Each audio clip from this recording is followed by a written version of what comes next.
వైద్య పురాణాలలో విష్ణు పురాణాలు ఉన్నాయి. ఆదిశంకరాచార్యుల వారు కూడా నేరుగా శివుడి యొక్క అవతారము. అయితే ఇంతకు ముందు ఉన్నట్లుగా కూడా మనకి అక్కడ పైన కర్మ ప్రజాపతి దేవభూతి లాగా ఒక పవిత్రమైనటువంటి క్షేత్ర బీజాలు, ఇక్కడ లాగా ఒక పవిత్రమైనటువంటి క్షేత్ర బీజాలు, అట్లా వ్యాసులాగా ఇటు సత్యవతి పరాశరుడు లాగా. సత్యవతి అనేది మనం ప్రత్యేకంగా అనుకుంటాం కాదు.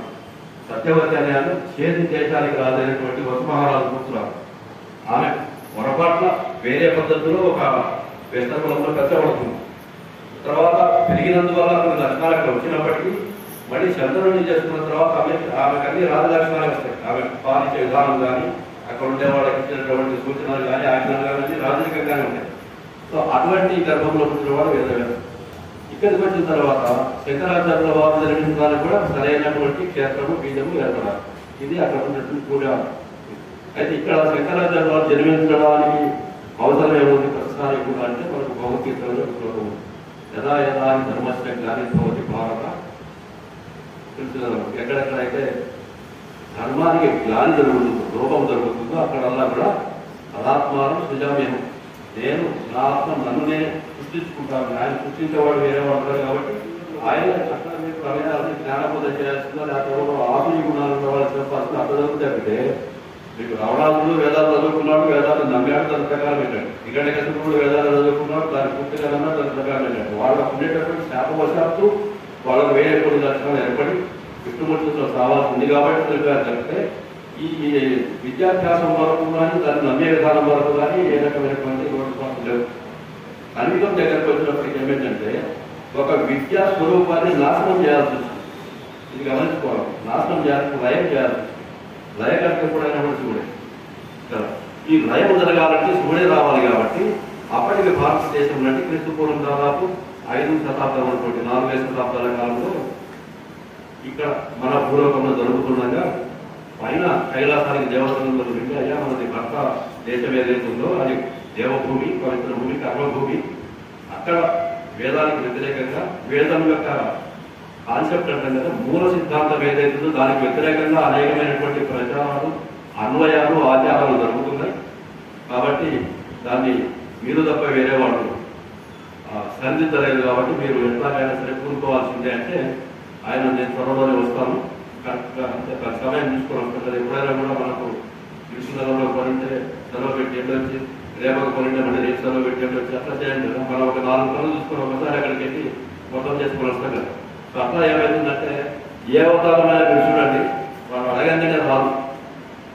సరైన సమయంలో నేను వస్తానని చెప్తాను ఆయన. అంటే పరిస్థితి మొత్తం కూడా ఒక ప్రయత్నంలోనే సిద్ధపడాలి.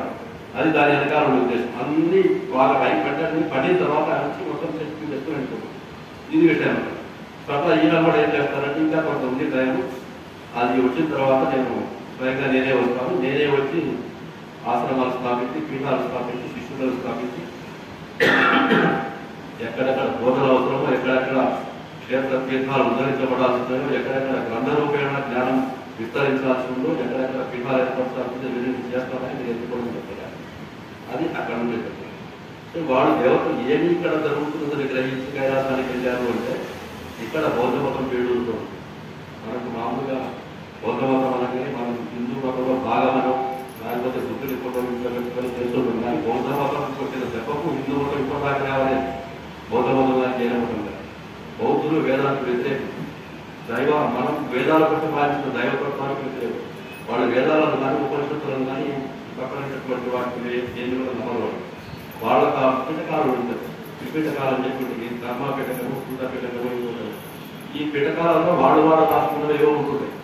సో దాన్ని ఆధారంగా చేసుకొని వాళ్ళు ఏం చేస్తారంటే కొంత బలహీన మనసులు, కొంత ఆకర్షణకు లోనైనటువంటి వాళ్ళు వీళ్ళందరినీ కూడా చేర్చుకొని ఒక మతాన్ని ప్రవహింపజేసి జనాల మొత్తం భారతదేశం మొత్తం కంబైన్ భారతదేశం అంటే మీకు ఆఫ్ఘనిస్తాన్, బర్మా, నేపాల్ ఈ మొత్తం ప్రాంతం అంతా కూడా శ్రీలంక దగ్గర నుంచి ఈ మొత్తం ఏదైతే అఖండ భారతం అని మనం అనుకుంటామో అఖండ భారతం మొత్తం కూడా బౌద్ధ మతం 300-400 సంవత్సరాలు అయిన తర్వాత దీంతో కొన్ని 4 శతాబ్దం జైన మతం ఉంటుంది. ఇది కాకుండా వీడేమంటారంటే జైనుల గురువులంతా తీసుకెళ్తారు. వీళ్ళ మూల పురుషుడేమో భాగవతం నుంచి తీసుకున్నాం. వృషభ దగ్గర వృషభ మహర్షి మా మూల పురుషుడు అంటారు. వృషభుడు అనేవాడు విష్ణుమూర్తి యొక్క అంశం. అది అక్కడితో ఆపుతారు వాళ్ళు పైకి. వృషభుడు అనేవాడు మా మూలపురుషుడు అని చెప్పి అక్కడి నుంచి 24 మంది తీసుకొచ్చి 24 వాడు వర్తమాన మహావీరుడు. ఈ వర్తమాన మహావీరుడికి ముందున్నానే పాల్గొన్నారు. అట్లా వెనకంటే 24 మంది అక్కడ దాకా ఉన్నారు. ఎక్కడ దాకా వర్తమాన మహావీరుడు తర్వాత కలిగారు. వీళ్ళు వాదన ఏంటంటే మా 22వ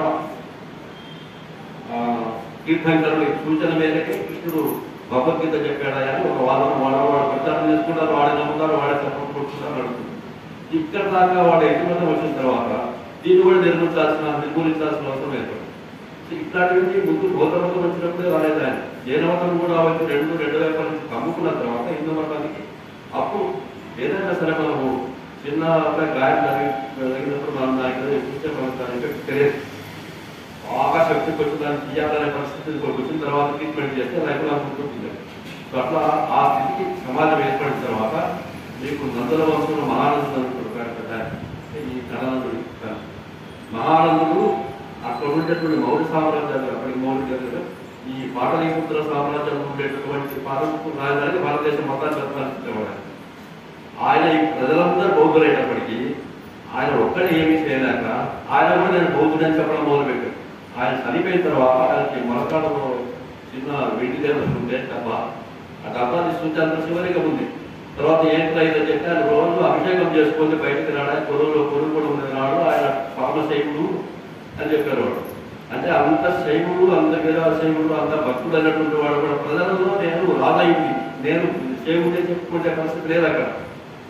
అటువంటి పరిస్థితుల్లోనే బౌద్ధ మతం హిందూ మతాన్ని దీంట్లోంచి బయటకు తీసుకురావాలంటే వాడు అవతార పురుషులు అయినారా, వచ్చేవాళ్ళు ఎవరైతే ఉన్నారో వాళ్ళు అవతార పురుషులు అయినారా, ఉన్నదాన్ని నేరమట్టం చేయాలంటే లయకారులు అయినారు. ఇది అక్కడ నుండి ఉద్దేశం. ఈ జైన మతం కూడా అట్లాగే. ఈ స్థితిలో ఇది ఆదిశంకరాచార్య జన్మకు కారణం. ఈ పరిస్థితి కారణమైతే ఇప్పుడు ఎక్కడ తెలుస్తారని మనం ఇందాక అనుకున్నట్టు దాన్ని సహించగలిగినటువంటి భరించగలిగినటువంటి ఒక క్షేత్రం, ఒక బీజం కావాలి. ఆయన తీసుకున్న తర్వాత అట్లా కేరళలో కాలటి అని వాళ్ళు అంటారు, కాలటి అని మనం అంటాం. ఈ కాలటి అనే అగ్రహారంలో విద్యాధిరాజు అని ఒక ఆయన ఉంటాడు. ఆయన మంచి చదువుకున్నవాడు, వేద పారగతులు అంతా ఉన్నాయి. ఆయనకు శివుడి అనుగ్రహంతో ఒక కొడుకు పుట్టాడు. ఆయన పేరు శివగురు. ఈ శివగురు అని ఆయన బాగా చదువుకొని వేదాంగాలు షడంగాలు వేదాంగాలంటే ఆ రంగాలు ఈ 6 రంగాలను కూలంకషంగా చదువుకొని వేదాలను కూలంకషంగా కూలంకషంగా చదువుకొని పూర్వమీమాంస ఉంటుంది. మనకి ఇక్కడ గమనించాల్సింది ఏంటంటే, అంటే నేను ప్రతి అంశం కూడా చెప్పుకుంటూ పోతాను, ఎక్కడ అక్కడ పూర్వమీమాంస అంటే వ్యాసుడికి 4 శిష్యులు ఉంటారు.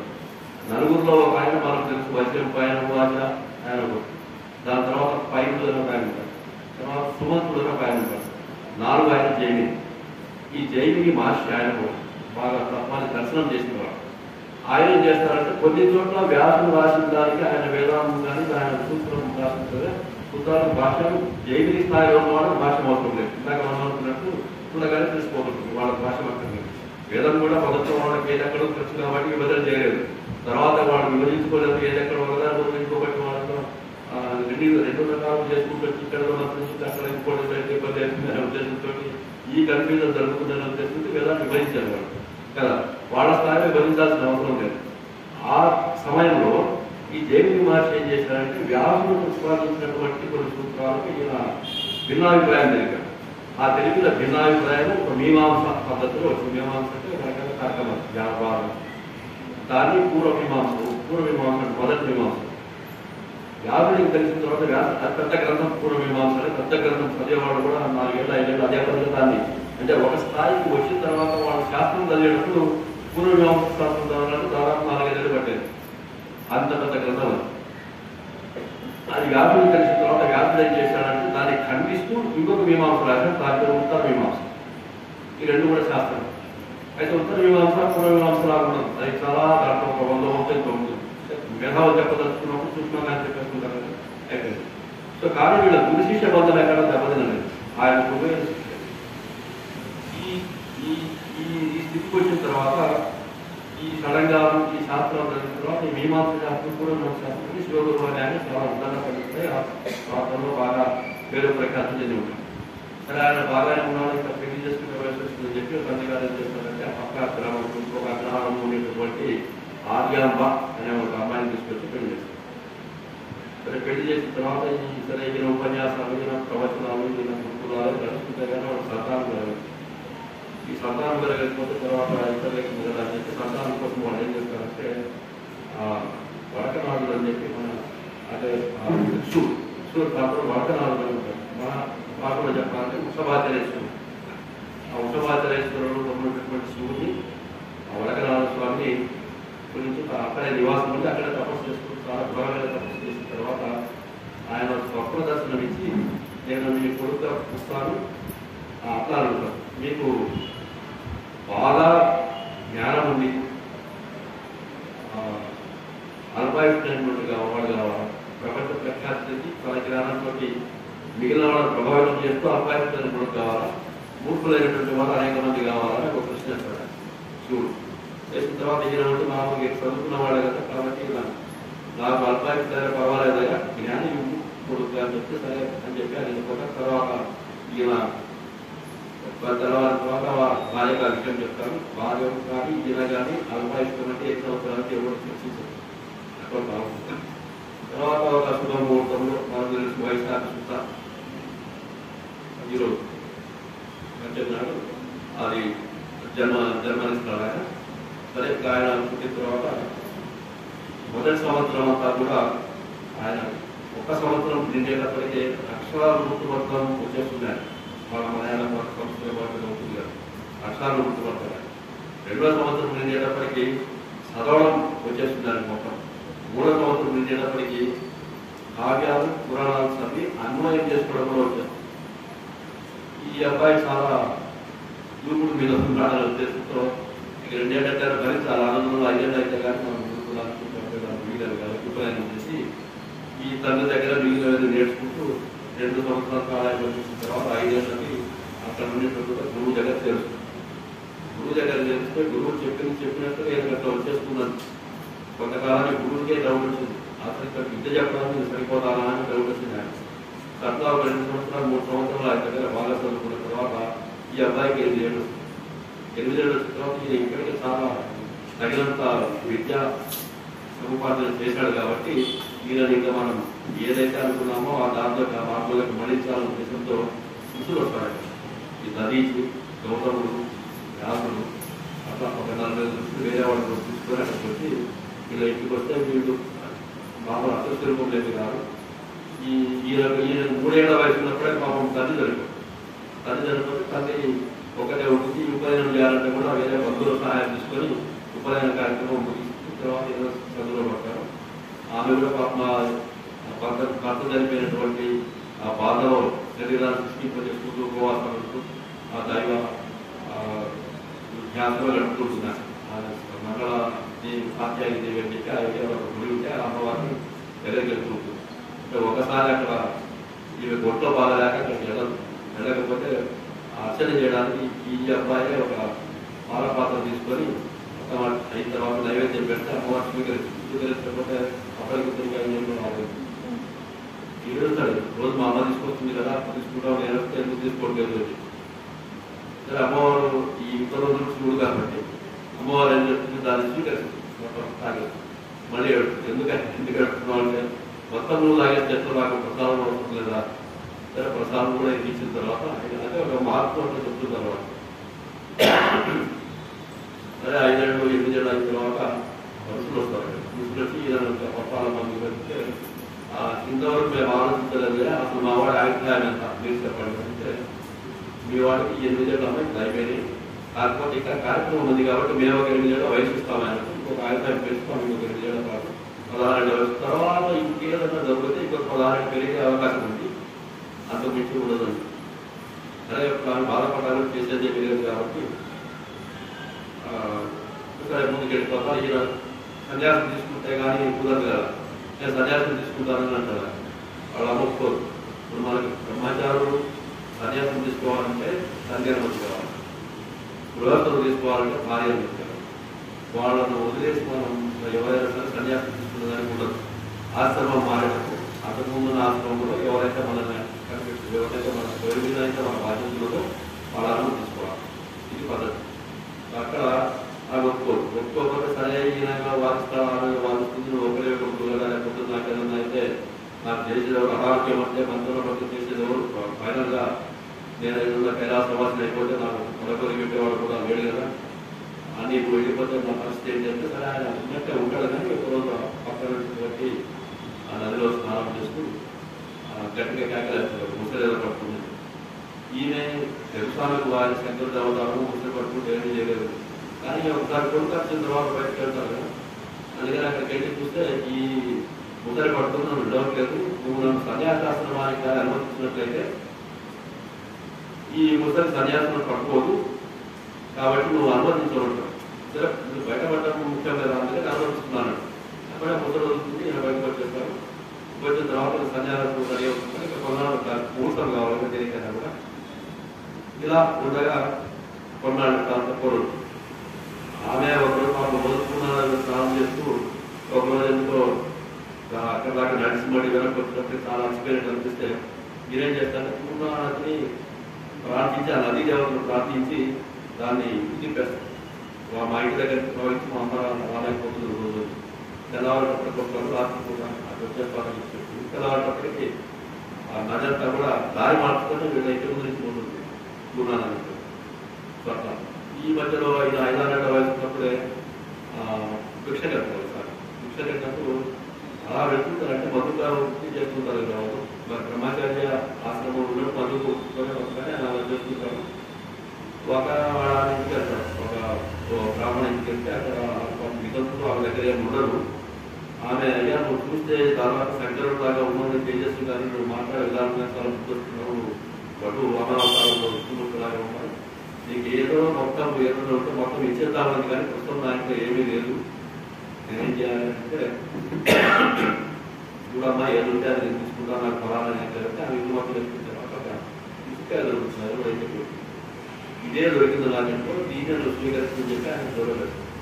దాని పరిస్థితి గమనించి ఆయన అనుగ్రహించామని అనుకోని అమ్మవారిని వచ్చి శుద్ధి చేస్తాను. లక్ష్మీదేవి శుద్ధి చేస్తే అమ్మవారు ప్రత్యక్షమై నువ్వు అంటే ఈయన శివుడు కాబట్టి వీళ్ళకు గత జన్మలో చేసిన పాపకర్మ వల్ల ఈ జన్మలో వీళ్ళు ఇలాగే ఉన్నారు దరిద్రులతో అంటే గుండె తప్పితే లేకపోతే వాళ్ళకి వేరే రకమైనటువంటి లేదు కర్మఫలం అనుభవిస్తున్నారు దాంట్లో మధ్యలో గురువులే దోషం చేస్తున్నారు కదా అంటే కాలంలో గత జన్మ సంగతి నాకు తెలియదు కానీ ఇప్పుడైతే నాకు గుణం తెచ్చేసింది కదా కాబట్టి దీన్ని నువ్వు అనుగ్రహించు. ఆ తర్వాత ఆమె బంగారు పుస్తకానికి కనకదాల హోమం ఉంటుంది అట్లా అయిన తర్వాత 8 ఏళ్ళ తర్వాత మీరు సన్యాసం తీసుకొని అలా అయిపోతారు. ఎక్కడికి వెళ్తారు నర్మదా నదికి కానీ గురువులు ఈ లోపల ఏం చేస్తారంటే ఇక్కడ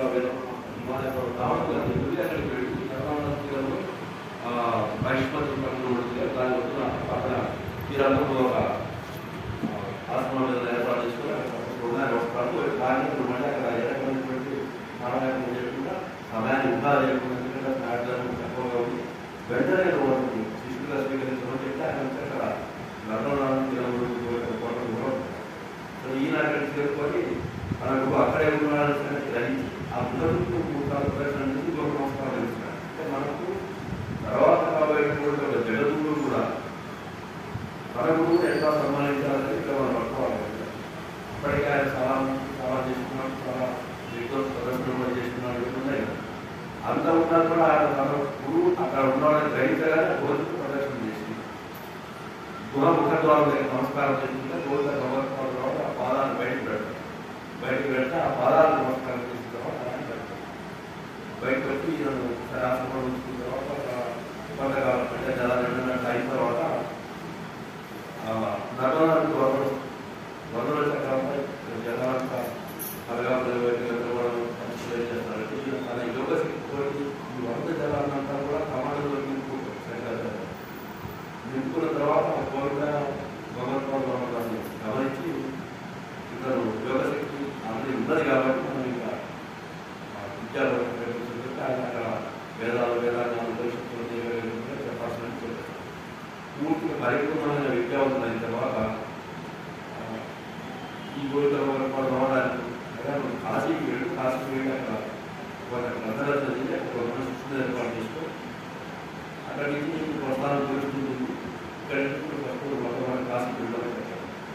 తగిన కాస్ట్లు అక్కడ అద్వైత సిద్ధాంతాన్ని ప్రతిపాదిస్తారు.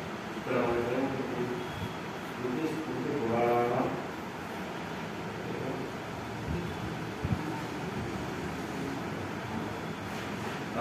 స్మృతి పురాణ ఆలయం కరుణాలయం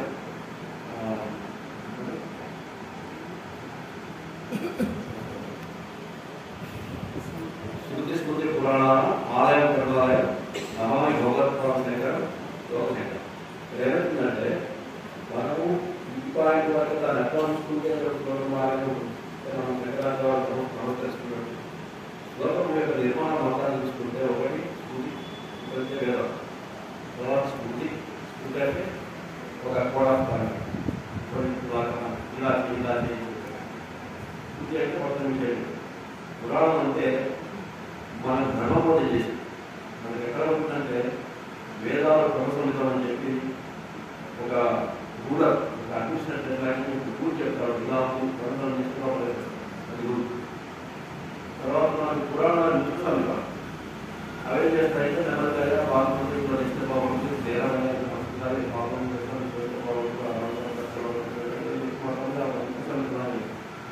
ఆగారు కాపాడు ఒక పులిదారు ఫీడింగ్ చెప్పినట్టు మొత్తం నలంతా చెప్పుకున్నట్టు ఎక్కడో ప్రకాశం చేసుకోవాలి మనం చరిత్రలో సమస్యలు ఉంటాయి. తర్వాత ఇది కానీ ఉత్తరం నిర్మించిన వాళ్ళు కానీ వ్యాఖ్యానం రాసిన వాళ్ళు కానీ ఉత్తరం చెప్పినటువంటి వాళ్ళు కానీ పురాణ వ్యాఖ్యానం రాసినటువంటి వాళ్ళు కానీ వీటన్నిటి కూడా ఆయన ఆలయం. ఈ సంబంధించిన జ్ఞానంతా కూడా ఆయన ఉంది. ఆలయం స్మృతి పురాణ ఆలయం వీటన్నిటి కూడా ఆయన నిధి లాంటి వాడు. మొత్తం తెలుసు ఆయన కర్మాలయం. ఇంకా తెలిసిన తర్వాత ఎక్కడన్నా అహంకారం నాకే తెలిసినటువంటి భావన లేదు. ఏదైనా వాళ్ళంటే చాలా కర్మ ఉంటాయి. కర్మాలయం చాలా కర్మాలు చేయడానికి ఎవరికి తెలియదు వాళ్ళని దగ్గర నుంచి వాళ్ళు తెలుసుకుంటారు. అన్ని రకాలైనటువంటి రకరకాల అంతస్తులలో ఉంటారు. భక్తులు బాగా తెలిసిన వాడు ఉంటారు, మధ్య తరగతి వాడు ఉంటారు, తక్కువ వాడు ఉంటారు, ఏం తెలియని వాడు ఉంటారు. ఇట్లా 4-5 అంతస్తులలో లేస్తూ ఉంటారు. ఎవరి ఎందుకు ఎవరికి ఏది కావాలో వారికి ఆ సమయానికి స్వీకరించినటువంటి పరిణామాలు. నమామి భగవత్పాదు శంకర భగవత్పాదుకు నమస్కారం చేస్తున్నాను. ఆయన లోక శంకరుడు, లోక మతానికి కూడా గురువు అంటే ఒక నమ్ముకు నమ్ముకోవచ్చే కాదు, మొత్తం జగత్తే గురువు ఆయన. జగత్ గురువు ఆయన, లోక శంకరుడు అంటే లోకానికి శంకర ఎవరైతే శాంతిని సుఖాన్ని కలగజేస్తారో అతను శంకరుడు. అతన్ని ఇది దాని గురించి స్మృతి పురాణ ఆలయం కరుణాలయం నమామి భగవత్పాద శంకర్ కోరమే.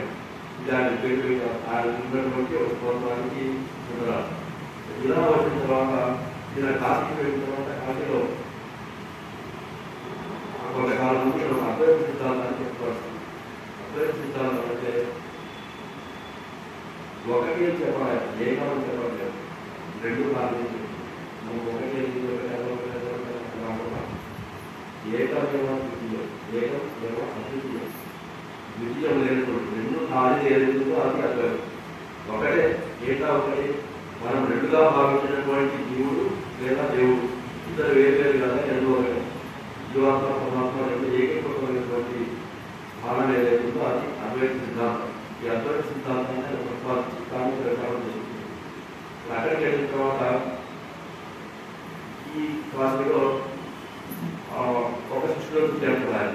వచ్చి ఆ శిష్యుడు కూడా బాగా చేసినప్పుడు అప్పటికే ఆయన వేదాన్ని చేస్తున్నారు. బాగా వేదాలు దొరుకుతున్నాడు. అయితే ఆయన ఇంకా గురువుల సహాయం నేర్చుకోవాలనుకుంటూ వాళ్ళకు ఆసక్తి ఉండేది. ఆయన వచ్చి శంకరాచార్య వాళ్ళ కౌన్సిలింగ్ ఎవరైనా చూడ చేసుకుంటే చూడమంటే మంచిగా ఉంటారు.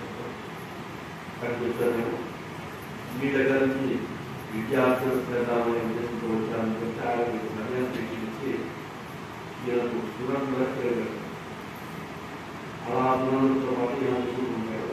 ఒక శిష్యుడు మీకు గమనించాల్సిన విషయం ఏంటంటే ఈయనకు శంకరాచార్య వాళ్ళు సన్యాసం ఇచ్చిన తర్వాత సన్యాసం ఇచ్చినప్పుడు పూర్వాశ్రమ నామం ఒకటి, సన్యాసాశ్రమ నామం ఒకటి.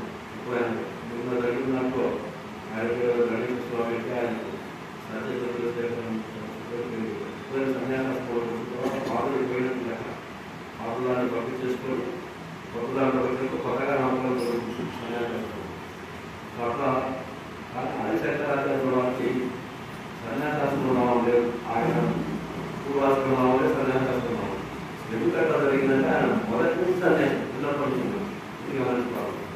పుట్టినప్పటి దాంట్లో ఉన్నాడు ఎక్కడానికి లేదంటే ప్రభావం హరితున్నప్పటికీ వీళ్ళు అమ్మకం లేనివాడు వీళ్ళు అక్కడ లేకపోవడం సత్వముడు సత్యముడు తన అంతఃకరణ మించిన వాడు జ్ఞాపకం చూస్తారు. ఎవరైతే తన అంతఃకరణ చూస్తారంటే మనసు దీక్షిత మహాజ్ఞాన ప్రాప్తవాడు ఈ మొత్తాన్ని కూడా సత్యములను ప్రతిష్ఠ చేసినటువంటి వాడు సన్యాసి. ఈయన మొదటి నుంచే సన్యాసి కాబట్టి కొత్తగా సన్యాసం ఒక ఇవ్వాలి కాబట్టి ఇవ్వడం జరిగితే ఈయన పేరు మార్చి చేయాల్సిన అవసరం లేదు. కాబట్టి ఈయన పేరు అట్లాగే పూర్వాశ్రమం శంకరాచార్య వాడే సన్యాసాశ్రమంలో ఆయన పేరు. ఈయన దగ్గరకు వచ్చినటువంటి వ్యక్తికి సూర్యుడు పేరు పెడతాయి సన్యాసాశ్రమం నామం. సో అతన్ని తీసుకొని ఆ శిష్యులను పెట్టుకొని మిగిలిన శిష్యులు అక్కడికి వెళ్ళిన తర్వాత చాలా మంది శిష్యులు అవుతారు. పక్కన పెడితే ప్రధానంగా ఉన్న శిష్యులు ఇప్పుడు ఒకరే. అక్కడికి వెళ్ళిన తర్వాత మీ దగ్గర చాలా మంది చేస్తారు విద్యార్థులు. సో వాళ్ళందరినీ వేసుకొని నా విషయం కానీ నా గంగాస్నానం చేయడం కానీ ఒకరోజు ఏదో గంగాస్నానం చేస్తున్నప్పుడు అవసరం ఉంటున్న ఈ సున్నులు అనేవాళ్ళు పక్కన గురువు గారి పక్కన ఆలోచిస్తుంటే ఇక్కడ పడిపడి తెలిస్తే ఆయన కలిసి గురుగారు విషయాలు పరికుంటున్నాం గంగాన్ని గంగానే విచిత్రంగా ఆయన అడుగు వేసిన ప్రతి చోట కూడా ఒక కమలం ఆయన మునగకుండా ఆపుకుంటుంది. ఒకప్పుడు అడుగు వేసిన ప్రతి చోట బ్రహ్మకి ఆయన మునగకుండా చూసుకుంటుంది. అందుకని ఆయన పద్మపాదుడు అని అనిపిస్తుంది. ఆయన అట్లా ఉంటారు. ఈ పద్మపాదుడు అనేది కూడా చాలా శక్తి ఉంది. బ్రహ్మపాదుడు ఈయన బ్రహ్మపాదు తర్వాత వ్యాస దర్శనం వచ్చింది. ఎట్లా అవుతుందంటే ఈయన అదే సిద్ధాంతాన్ని ప్రతిపాదించినప్పుడు ఈయన భాష్యం రాస్తున్నారు. కూర్చున్న భాష్యం రాష్ట్రాన్ని ప్రచారం చేస్తుండగా అందరూ వింటూనే ఉంటారు. ఎవరెవరో వచ్చి దానికి ఖండనం చేసుకుంటే సరే ఈయన కూడా సమాధానం చెప్తున్నట్టు నడుస్తుంది. ఒకరు ఒక మాట కొంత అయిన తర్వాత ఒక ఉత్తర బ్రాహ్మణుడు వచ్చి మీరు చెప్తున్నారు కదా ఈ పలానా దానికి మీ మతం ఏంటి, మీ యొక్క అభిప్రాయం ఏంటి? మతం అంటే అభిప్రాయం. మన విద్యలో కూడా ఓటు ఏమంటారు మతం అభిప్రాయం మతం అంటే అభిప్రాయం. సో నీ మతం ఏంటో చెప్పు దీని గురించి అంటే ఆయన చెప్తాడు, తర్వాత నేను చెప్తాడు, నేను ఖండిస్తాను, ఆయన చెప్తాడు, ఎన్ని రోజులు నడుస్తుంది, 8 రోజులుగా పడుతుంది. 8 రోజులు అయిన తర్వాత ఈ పత్రపాలన జరుగుతుంది. ఇంతసేపు మా 8 రోజుల పాటు మా గురువు గారితో వాదించగలిగాడంటే సామాన్యుడు కాదు. అందులో ఈ శాస్త్రంలో ఇంత ప్రవేశం ఉంది తప్పకుండా వేదనాల్లో అడిగితే అందులో 8 రోజుల పాటు తగ్గకుండా ఆలోచన చేస్తున్నారంటే ఆయన వేదవ్యాసం ఒకసారి అనంతగా ఉంటుంది. ఆయన బయటికి తీసుకొచ్చి చూసుకుంటే ఆయన వేదవ్యాసం దర్శనం అప్పుడు ఆయన నమస్కారం చేసి బాగా నమస్కారం చేసి అంటే వాళ్ళ స్వామి ఎదుర్కొచ్చారు కలిసి ఇక్కడ ఎక్కువ వాదన చూడడం వాదన చేసుకోవచ్చు. వాదన చేసి వాదన అంటే మనకు అర్థంలో 3 భాగాలు. ఒకటి జన్మం, రెండో విధానం, మూడో భాగం. వాదన అంటే ఒప్పుకోడు వీణ వాదన అంటే వీణ తీసుకోవాలి. అట్లా జన్మం అంటే స్వభావ సమర్థన. అలా పాయింట్ ఏదైతే దాన్ని సమర్థించుకుంటూ వస్తాం. నువ్వు ఏదో చెప్పాలి సంబంధం నేను చెప్పదలుచుకుంటే చెప్పుకుంటా, కానీ చెప్పదలుచుకుంటే చెప్పుకుంటున్నాను ప్రస్తుతానికి ప్రమాణం చూపిస్తాను. నేను ఎందుకు లాగుతున్నాను దానికి ఒక ప్రమాణం చూపిస్తాను. వేద ప్రమాణం, పురాణ ప్రమాణం, ఏదో చూపించుకుంటూ రావాలని ఆ చూపించుకుంటే ఎంతసేపటికి నాకు చెప్పుకుంటూ పోవడం జరగదు.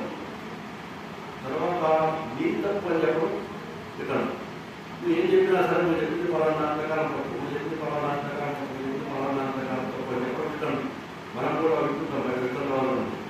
విత్తనవాదం అంటే వాళ్ళు తప్పదు. మూడవది వాదన.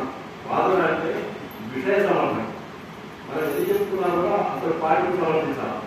ఇది మనం చాలా చూసుకుంటాం. ఎక్కడైనా సంగీతానికి సంబంధించిన వ్యక్తులు కూడా అసలు మీద వీణ వాయిద్యంలో కానీ తబల వాయిద్యంలో కానీ ప్రజలు దుర్గపతి అంటే మొత్తం మీద సంగీతం గ్రేట్. మీ తబల మీదే నా వీణ నాదే ఇంకొకటి వాయిద్యం వాయిద్యాయి కానీ మొత్తానికి పూర్వకాలం సంగీతం అందుకోకపోయానికి దాన్ని ఎదిరించే ప్రయత్నం చేయాలి, విషయానికి ఎదిరించే ప్రయత్నం చేయడం. సో ఈ నేను చెప్పేది కాకపోతే వేదంలో ఉంటుంది కరెక్ట్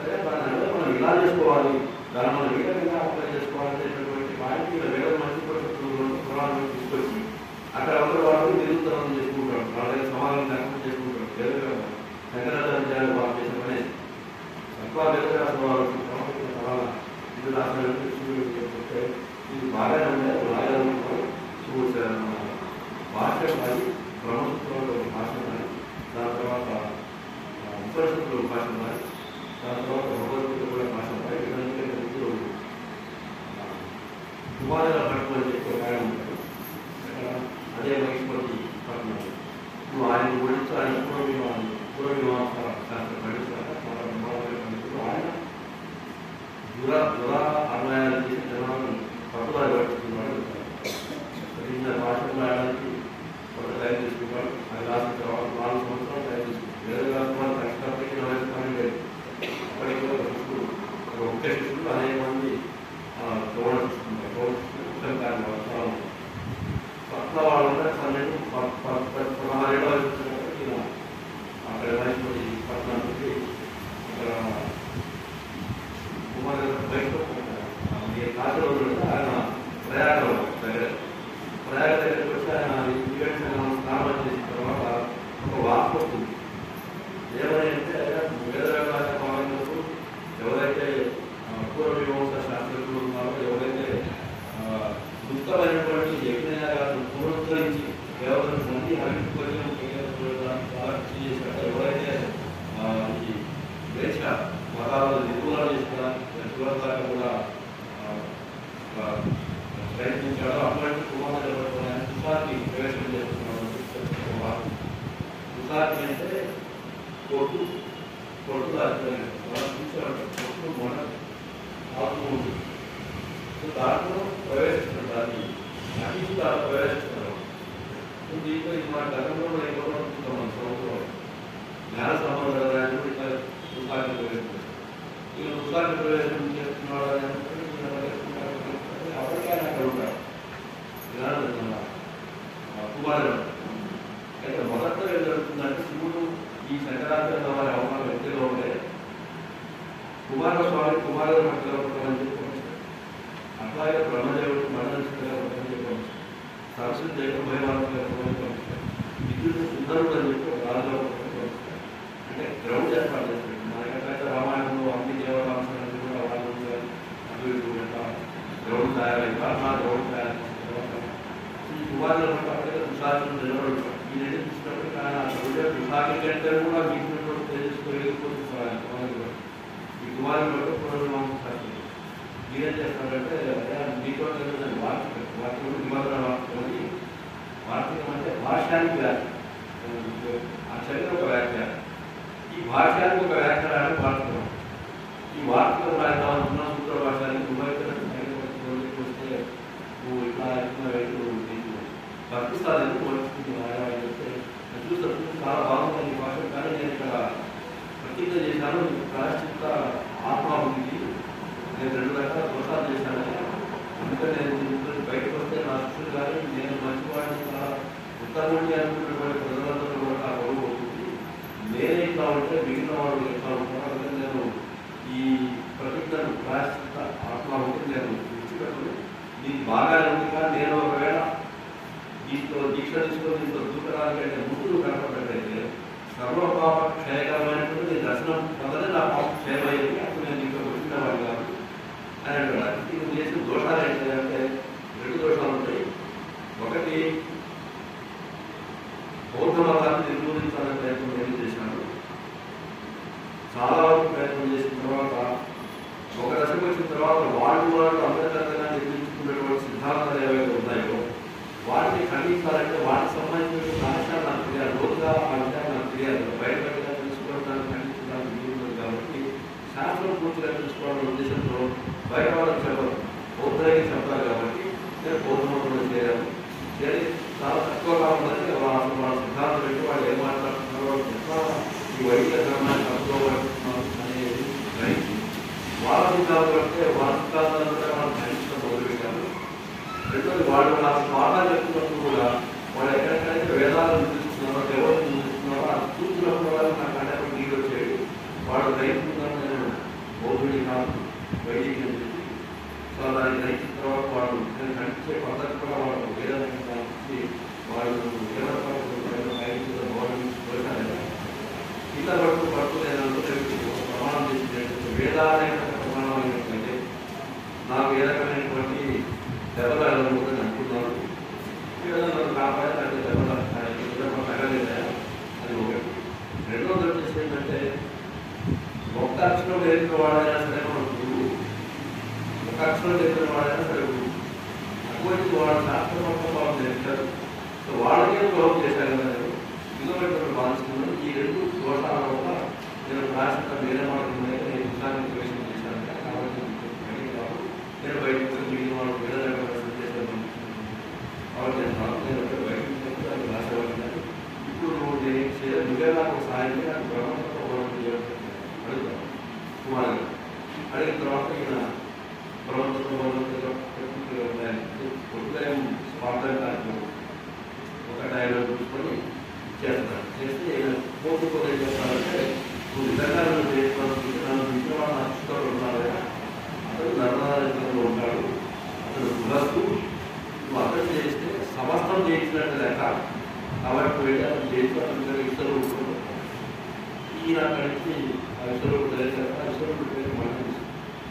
ఈ మండలి దగ్గరికి ఆయన వచ్చి ఆ ఊళ్ళో తర్వాత మండలి తిరిగి వారిస్తారు ఎక్కడ ఉంటారని అనుకోవాలి. అక్కడ ఆ నదికి ఎవరో ఆడవాళ్ళు ఎవరో పోతుంటే మండలి మండలి తెలియకపోతే వాళ్ళ ఇంట్లో మడిపట్ల ఆదాయం కావాలి ఉంటాయి. అవి వేద ప్రయత్నం చేస్తుంటాయి. ఇవన్నీ మూడు అయితే ఆ వేద ప్రయత్నం చేస్తుంటాయో ఆ ఇంత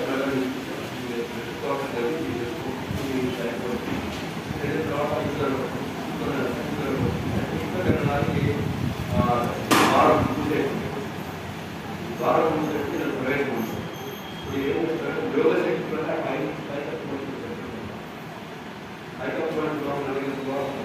అంటే ఈయన కర్మయోగం ఈ కర్మయోగం ఉండేవాడు సన్యాసం కర్మం కర్మయోగం జ్ఞానం అంటే దోషులు అవుతారు. జ్ఞానంలో ఉన్నప్పటికీ కూడా కర్మలో దొరకదు. అది ఎట్లా ఉంటుందంటే కర్మ మన కర్మే మనం వదిలేయాలి. అది విషయం మన కర్మ అంటే కర్మ మనం వదిలిపెట్టడం మనకు గీత కర్మ ఉంటుందో గీత కర్మ ఉంటుంది. పలానా జన్మించినప్పుడు పలానా ఉద్యోగం చేసుకుంటే ఈ పర్యాయాన్ని గర్భం చేసుకుందాల్సిందే. ఈ జన్మతహానికి ఒక కులకు దానికి నిర్దిష్టమైనటువంటి పనులు చేసుకుందాల్సిందే. వాళ్ళు గొడవల తర్వాత ఉద్యోగం చేసుకుందాల్సిందే. సో దాని తర్వాత ఎక్కడికి ఇంకోటి మీకు అక్కడ పరిస్థితి ప్రకారం బాధ్యత ధర్మం ఉంటాయి అక్కడ చేసుకుందాల్సిందే. సో నువ్వు ఎప్పుడైనా కానీ నువ్వు చేయాల్సిన కర్మలు నువ్వు నిర్లక్ష్యం చేయకూడదు. ఎలా చేయాలి? శుద్ధిగా చేయాలి. చేస్తున్నాను కాబట్టి వాళ్ళు ఎవరు చేస్తున్నాం లేదా చేస్తున్నాం చేసేలాగా ఈ పూర్తిగా నీ మనసు కానీ నీ వాకు కానీ నీ శరీరం కానీ మూడు కూడా దాన్ని ఏకీకృతం చేసి చిత్రం చేసి రావాలి. వస్తే అది మంచిగా కదా దాని కలదరట్లా ఏమైనా సంబంధం లేదు. మన చిత్రంతో చేసాలి. ఈ కర్మ మొత్తం కూడా సన్యాసుల కాకుండా సన్యాసులో కొన్ని నిష్ఠ ఉంది. ఆ నిష్ఠలో వాళ్ళు చేసుకుంటే సరిపోతుంది. వాళ్ళు మొత్తం మనకి ఎక్కువ ఉంటుంది వేరే సన్యాసులు ఏ కూడా గౌరవపడేసుకోవాలి.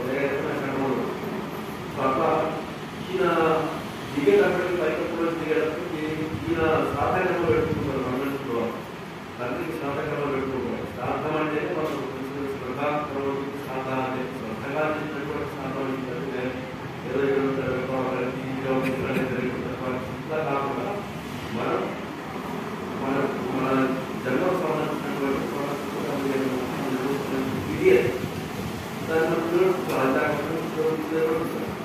ఎలా వాటిని ప్రతికూలం ధర్మంతో ప్రతికూలం కూడా మనకు సడలి పెట్టి ఎలా శక్తి శక్తి చేయాల్సిన అవసరం ఉంది. కానీ శక్తి మధ్యలో లేకుండా చేయాలి.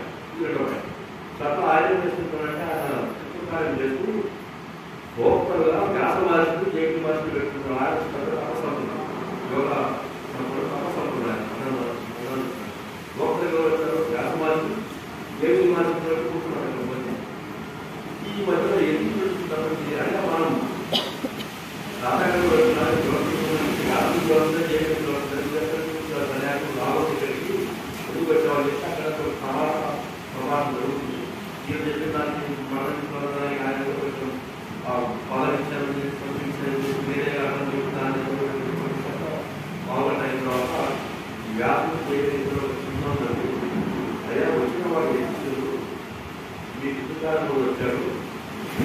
సాక్షాత్ నారాయణ స్వరూపుడు సాక్షాత్ నారాయణ స్వరూపుడు అంటే వీళ్ళు ఇద్దరు కూడా అద్వైతం చూశారు. శివుడు శంకరు వచ్చిన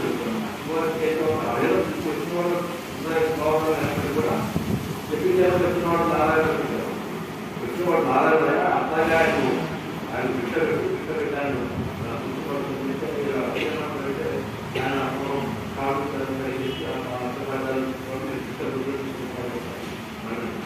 నాకు ఈ విషయాలు కావాలి, నాకు శాస్త్ర విషయం కావాలి, వాద విషయం కావాలి.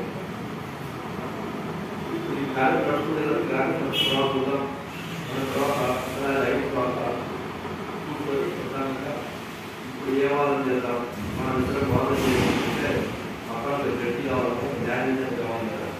న్యాయం చదువుతో వీటి తెలుసుకుంటాం, వీళ్ళ పంచుకుంటారు, గ్రామం చేయాలి, ఇంకా న్యాయం చదువుతూ ఉంటారు. నాకు అభ్యంతరం ఏం లేదు. వీటి చదువు ఏమంటారంటే ఇంకా మేము ఉండడానికి లేదు, మాకు వేరే విషయాలు ఉంటాయి. నీ భార్య ఉభయవాద ఎవరైతే ఉందో ఆమె సరస్వతి దేవి, సరస్వతి ఆమె ఉభయవాదం సరస్వతి దేవి ఆమె ఇచ్చినటువంటి సాక్షి అవసరం లేదు. ఆమె ఆమెకు ఆ సాక్ష్యాన్ని చేసి ఆమె కూడా ప్రమాణం చేయాలి. ఆమె చేస్తుందంటే ఇంకా ఉండే బ్రహ్మదేవుడు అవసరం శివుడు వాళ్ళ ఆచార్యులు కాబట్టి ఇంట్లో మనం మాట్లాడితే ఎట్లా ఉంది ఆయన వచ్చింది కూడా ఇస్తారు. నా భర్త కొడుకు బాగుంది కాబట్టి అట్లా ఆ నిర్ణయం ఆమె చెప్పడానికే న్యాయం చేస్తుందంటే ఒక కూర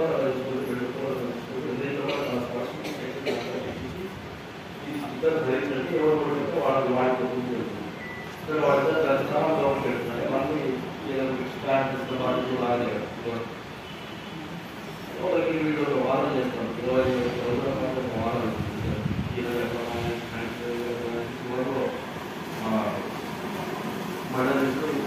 మాల వాడి అప్పటికి మళ్ళీ ఆ ఇద్దరు కలిసి శిక్షకులు అని చేస్తున్నాను లోపలి. ఇద్దరు శిక్ష ఏంటంటే ముందు ప్రతిజ్ఞ చేస్తున్నారు, నేను ఓడిపోతే గృహశాసనం వదిలేసి సన్యాసం స్వీకరిస్తున్నాను ఆయన. సరే ఈ ఓడిపోతే గృహశాసనం వస్తాను శాసనం పట్టుబడతాను. సరే ఈ ప్రతిజ్ఞ జరిగినాయి కాబట్టి ప్రతిజ్ఞ కూడా ఈ మండలి స్వీకరిస్తారు కాబట్టి అయిపోయింది. దాని తర్వాత సరే అట్లా అయిన తర్వాత నేను గెలిచాను కానీ మరి నేను ఇలా తీసుకుని వెళ్ళిపోతాను అంటే కాదు ఆయన గురించి సహకరించినట్టు నేను ఆయనకు అర్థాయింది కాబట్టి నన్ను కూడా గెలవాలి, నన్ను కూడా గెలిస్తే పూర్తిగా గెలిచినట్టు అంటున్నాను. అంటే అట్లా కాదమ్మా స్త్రీలతో వాదన కూడా గెలుస్తుంటే వాదించకూడదు, ధర్మ యుద్ధం నేను వాదించున్నాను అంటే ఇప్పుడు నువ్వు ఒక సిద్ధాంతాన్ని ప్రతిపాదించుకుంటూ ముందుకు పెడుతున్నావు, ప్రచారం చేసుకుంటూ సిద్ధాంతానికి వ్యతిరేకంగా మాట్లాడిన వాడు ఆడైనా మగైనా పిల్లవాడైనా పెద్దవాడైనా ముఖ్యులైనా జ్ఞానులైనా అజ్ఞానం ఎవరైనా సరే వాళ్ళతో వాదించుకుంటూ ఓడించాల్సిన వాళ్ళు నీకు సిద్ధాంతాన్ని గెలిపిస్తారు. కాబట్టి స్త్రీలను చూడవచ్చు వాళ్ళు వాదించాలి. సరే ఈయన సరైన చెప్పిన తర్వాత ఆమె రకరకాల ప్రయోగం చేసింది, ఆ కూడా ప్రయోగం చేసింది. చివరిలో ఆమె కూడా ఓడిపోయే పరిస్థితి వచ్చిన తర్వాత ఈయన శివుడు కాబట్టి ఓడిపోతుందని తెలుసు. కానీ కొన్ని విషయాలుగా బయటికి పూర్తిగా ఎస్టాబ్లిష్టాను స్థాపించాల్సిన అవసరం ఉంటుంది. కాబట్టి అనేటువంటి ఈ సంస్థానాలకు సంబంధించినటువంటి విశ్లేషించాయి. ఇక్కడ సన్యాసి మొదటి సన్యాసి గృహస్థాశ్రమంలో నుంచి సన్యాసులు పెట్టినవాడు కదా, ఆయన సమాజం నుంచి సన్యాసులు పెట్టినవాడు కాబట్టి సంస్థానం గుర్తులేదు. కొన్ని ప్రశ్నలు వేసిన తర్వాత ధర్మ సన్యాసం పడతారు. ఎవరి శక్తి ఏమో సమాధానం చెప్పి నాకు సమస్య జరగకపోతే బయటకు వెళ్తారు. ఏం చేయాలంటే ఆయన దగ్గర కొన్ని సమయం తీసుకొని కొంత ధైర్యం మళ్ళీ వచ్చినప్పుడు చెప్పాలని ఆయన తర్వాత అలా వెళ్తుండగా ఏం చేస్తామంటే ఎక్కడైనా సరే ఒక సంస్థానం సరిపోతే అతని ఇంట్లో త్వరగా ప్రవేశం చేసి అతని ఇంట్లో పెడితే అతని వాళ్ళ కుటుంబ సభ్యులు ప్రోత్సాహం తెలుస్తాయి. తెలుసుకున్న తర్వాత నేను మళ్ళీ వచ్చి ఆ ప్రకారం నా శరీరం నిలబడుతుంటాను. అంతదాకా మీరు నా శరీరాన్ని పట్టడం ఏం చేస్తారు. సరే ఈ లోపల అక్కడ అమరకు అని చెప్పి ప్రార్థన చనిపోతే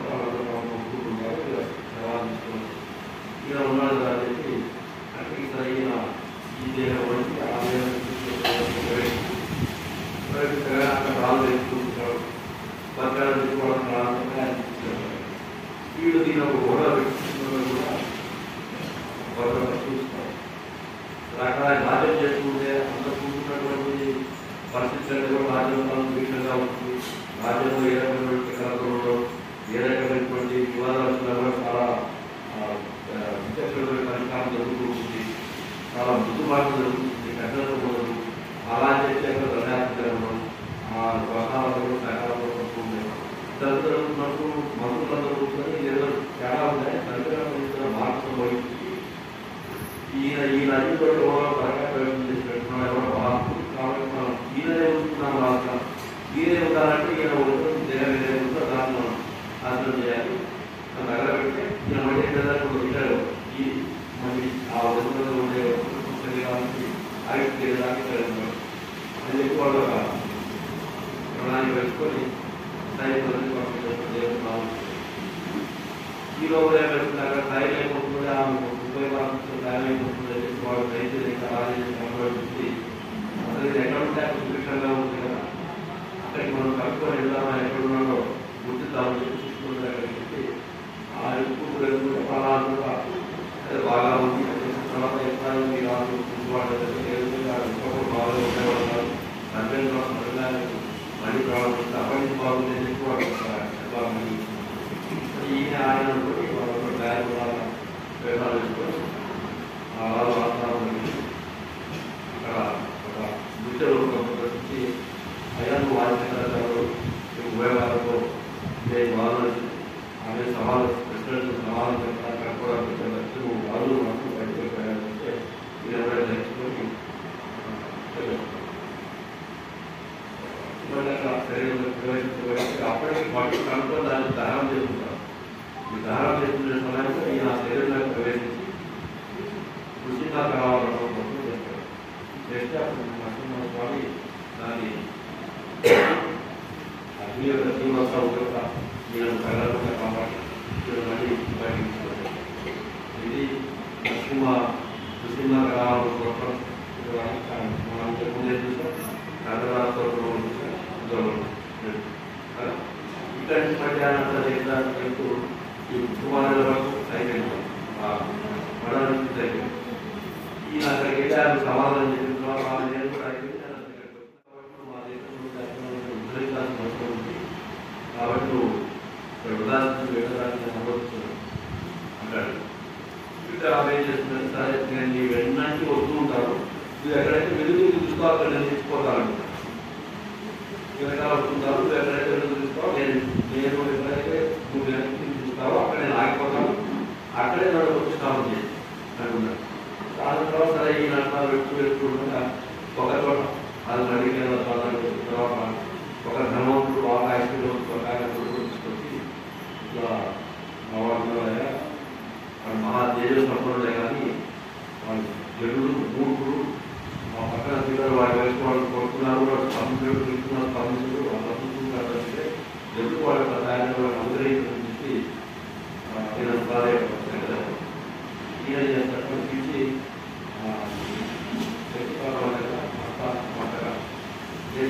చేసి అక్కడ అడుగుతాడు, నువ్వు ఎందుకు ప్రవర్తిస్తున్నావు అంటే ఎందుకు ప్రవర్తిస్తున్నాడో ఒక 12 కాలంలో చాలా క్లియర్గా చెప్తారు. చాలా ఎట్లా ఉసిరికాయ కదా చేతిలో పెట్టుకుంటే అంత సరళంగా చెప్పేటప్పటికి అప్పటికప్పుడు ఆయన అప్పటికప్పుడు ఆయన దగ్గర అస్తావాళ్ళు వీటికి జరిగి కలిగినాడయా నువ్వు నీకే తెలుసు కాబట్టి కలిగినట్లు ఆయన కొన్నారు. మళ్ళీ ఆయన మంచి తెలుసుకోవడం మైండ్ తిరిగి అది ఉత్పన్నాలు ఇంకొక ఆయన ఉంటాడు ఆనందరికి చెప్పి ఆయన వచ్చి ఆయన కూడా పూర్తిగా ఏమి తెలియదు. ఆయన వచ్చి నెరవేరిన తర్వాత అతనికి మంచి లక్షణం ఏంటంటే గురువు గారు ఏం చేస్తాడు, ఎంత చేస్తాడు చేస్తున్నాడు, గురువు గారికి ఎన్ని రకాల చేయాలి అన్ని రకాల పుస్తకం చేస్తున్నారు. పాఠం చెప్తున్నాడు, ఆయన నలుగురు పాఠం చెప్తున్నాడు. ఇది ఒకరు పాఠానికి మొదలు పెడుతున్నమాట అందరూ కూర్చొని పాఠం ముందు ప్రాంతాలు ఉన్నాయి. ప్రాంతాలు పోతున్నాడు. నేను ఆశ్చర్యంగా ఉంటాయి.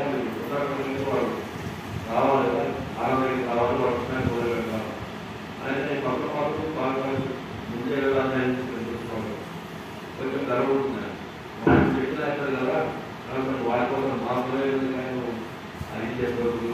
ఇక్కడ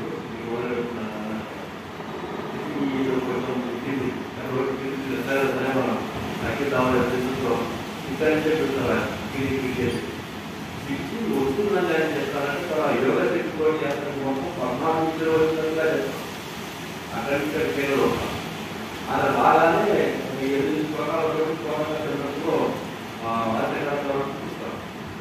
దానికి తోటమని పేరు తోటమని చెప్పినట్టు అంటే మాకు సంఘం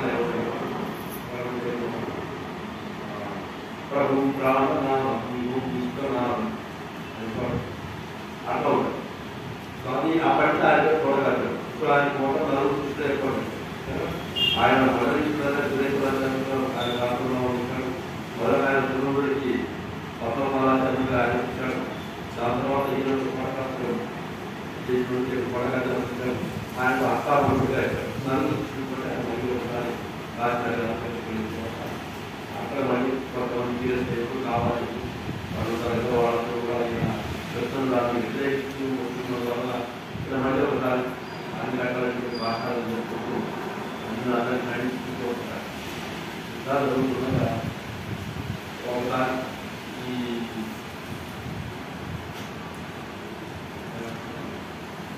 గతంలో ఎక్కువ ఒకసారి ఈ కొత్త పద్ధతి ఈయన పాఠానికి వార్తీకమైన సుమారుగా నడుపుతున్నాడు ఆయన కార్యక్రమం చనిపోతాడు దాన్ని ఈయన రాయిద్దామనుకుంటే వీడు మిగిలిన అస్తామలకు కలిగేస్తాడు ఆయన పడిచేది కాదు ఆయన కూడా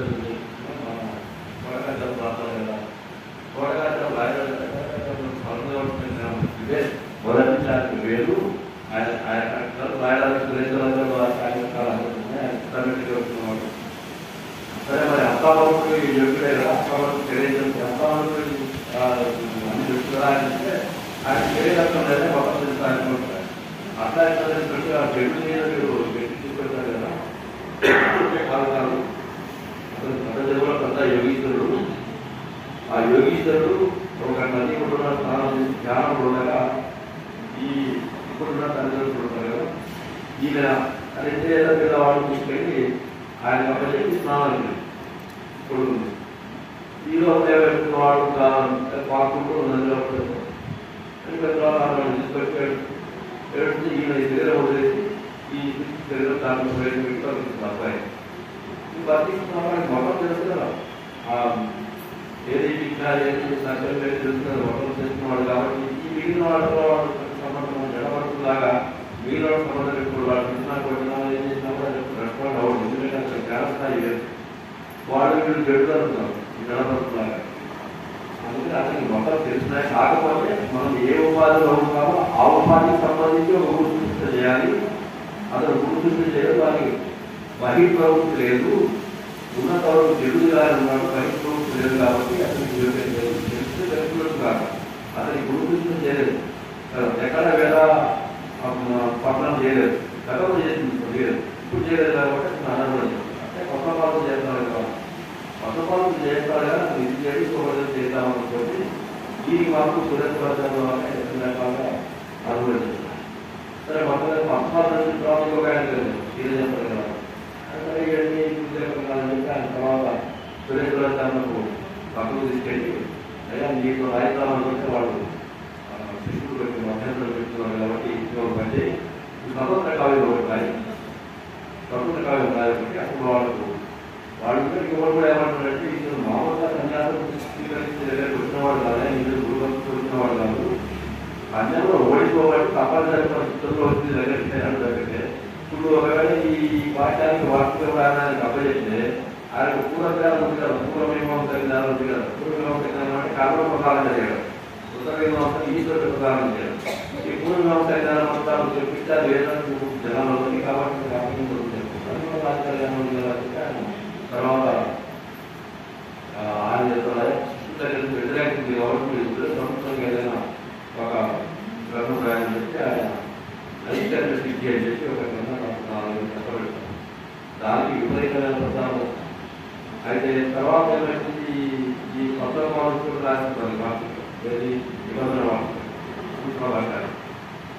ఈ లోపల ఏం చేస్తారంటే రాకుండా కానీ నేను చిత్తశుద్ధితో ఒడిపోయిన వాళ్ళు కాకుండా ఒకసారి జ్ఞానం గ్రహించిన తర్వాత ఏం చెప్తున్నా తెలుసుకున్న తర్వాత ఈయన పాండిత్యాన్ని గ్రహించిన తర్వాత నేను మొత్తం త్రికర్మగా శిష్యుడిగా పెరిగి ఏం చేస్తే చేస్తున్నాను కాబట్టి నా చిత్తశుద్ధిలో లోపం లేదు కాబట్టి నేను దాని ఉత్తరం వ్యవసాయం వాళ్ళు ఎదుర్కొంటున్నాను తర్వాత నాకు ఉద్యోగం పోగొట్టారు కాబట్టి మీరు ఏమి రాస్తున్నారు మీరు ఎవరు దానికి స్వాతంత్రం రాస్తున్నారు కూడా దానికి దూరం జరగదు అని చెప్పి అది చాలా పెడతాం. సో తర్వాత భగవాను దానికి వార్షిక విధానం రాసిన కూడా దానికి ప్రచారం లేదు. ఈ లైటర్ మధ్య గ్రంథానికి ఉంటుంది తర్వాత ఈ గ్రంథాన్ని జరుగుతుంది.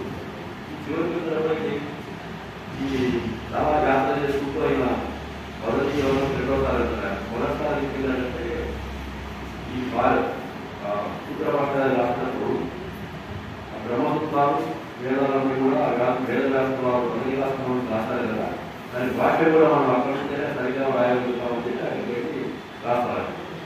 ఇప్పుడు రెండోసారి కూడా దానికంటే ముందు ఏం చేస్తారంటే ఆస్ట్రేలియా దేశంలో సంస్కృతి ఆలయం ఉంటుంది. సంస్కృతి ఆలయం సంరక్షించడము దానికి 4 ద్వారాలు ఉంటాయి. 4 ద్వారాలు కూడా 3 ద్వారాలు ముందు ఆక్రమించుకున్నారు. 4 ద్వారాలు దక్షిణ ద్వారాలు. ఆ లోపలికి వెళ్ళాలంటే వాళ్ళకి పడుతుంది. అక్కడ కొన్ని కృష్ణులు అడగబడితే వాళ్ళకి సమాధానం చెప్పి సంస్కృతి కడితే వాళ్ళు లోపలికి వెళ్ళడానికి ఉంటుంది. పశ్చిమ ద్వారం కానీ తూర్పు ద్వారం కానీ తర్వాత ఉత్తర ద్వారం కానీ పండితులు నిజాన్ని మొదలకి దాని తర్వాత దక్షిణ ద్వారం ఎవరికి రాలేదు కాబట్టి ఉపయోగపడేది చెప్తారు. ప్రత్యేక అక్కడికి వెళ్ళి దక్షిణ ద్వారం మాట్లాడితే కానీ అక్కడ వాళ్ళు ఆపి కొన్ని కృష్ణ వేస్తారు. ఆయన సమాధానం చేస్తారు. తర్వాత ఒక 5-6 అంచెలుగా కృష్ణులు పడుతుంటే ఆయన సమాధానం చేసి అక్కడ వ్యక్తిగా వెళ్తారు. అప్పుడు సంపూర్ణంగా అందరూ తెలియకపోవడం కాదు. నువ్వు భారతదేశంలో ఎవరెవరైతే విజ్ఞానులు ఉన్నారో, ఎవరెవరైతే పండిస్తున్నారో, ఎవరెవరైతే జ్ఞాన సంపాదన ఉత్సాహాలు ఉన్నారో వాళ్ళందరినీ కూడా అనుగ్రహించాల్సిన బాధ్యత నీది. నా ద్వారా ఒక గురు ద్వారా ఇంకో ద్వారా మనం చేయాలి అని చెప్పి ఆమెను ప్రారంభించిన తర్వాత ఆమె సమస్య పోలేదు. తర్వాత ఏం చేస్తారంటే ఈ వేదకాల తర్వాత చెప్తారు కాస్త రెండోసారి ఏంటంటే కన్నాల దర్శనం ఇలా వెళ్తూ ఉంటే మామూలుగా ఎవరికైనా కూడా మన చాలా ఉన్నత చేరుకున్నాము అని అనుకున్న సమయంలో ఒక అజ్ఞాన జ్ఞాన జ్ఞానకేంద్రం లాగా ఒక అజ్ఞాన కేంద్రం ద్వారా ఉంటుంది. పద్ధతులు బడ్జెట్ కాబట్టి వివిధ మీద చెప్పి ఏమైనా సరే మొత్తం నిర్మూలమైన సరే కానీ గురువారికి కూడా విద్యార్థి రావాలి. అంత దానం సాంబార్ రాలేదు అని చెప్పి ఆయన అంత దానం చేసిన ఉంటుంది. దాన్ని తీయడానికి ఇక్కడ పచ్చడి చుట్టానికి రాలేదు బాగుండు. అదే చేస్తారంటే మనకు మామూలు గుణలు వెళ్ళినప్పుడు మనకు కొన్ని చోట్ల కొన్ని గుణాలు అనుగుణంగా ఆడవుతుంది. ఈ బాధపడుతున్నప్పుడు మనం ఏం చేస్తామంటే ముందు తాకి తర్వాత కరెక్ట్గా తాకిందా లేదా అని చెప్పి మనకి ఇక్కడ ప్రయత్నం ఎక్కడ వస్తుంది డబ్బులు పర్వాలేదు అంటే మనం దాని లాభం జరుగుతుంది, జ్ఞానం వస్తుంది, మేము వస్తుంది తాకిస్తుంది. ఒకవేళ ఆ ఏర్పాటు వేరు చోట ఈ శివాలయం గుళ్ళలయం ఉంటుంది చట్టంలో మీద ఆ యొక్క దేవత పాదాలు మనకు నిజానికి అది పదకెళ్ళగలదు. ఇది ఎప్పుడు ఒకవేళ మీ దగ్గర తగలదు, మీ దగ్గర పైన పదాలు ఎక్కడ ఉంటాయి అనుకోలేదు. కానీ దాని యొక్క ప్రభావం మన మీద పడుతుంది అనే ఉద్దేశంతో మనం ఉంటాం. మా పూజలు అట్లాగే ఉంటారు. అందరం ఒకటే విషయాన్ని నమ్ముతాం కాబట్టి అది ప్రసాదం జరుగుతుంది. కానీ ఇక్కడ ఏం జరిగిందంటే విష్ణువు స్వయంగా తన పదాలు జరుగుతుంది. అలాగే ఎంత శక్తి పదం జరిగింది కదా. ఆయన చుట్టూ కొంచెం ఏదో ఉన్నప్పుడు అది కూడా పోయింది కదా. అది పోయిన తర్వాత ఆయన తీసుకెళ్ళి కానీ అది బతకటువంటి కన్యాలు జరిగింది.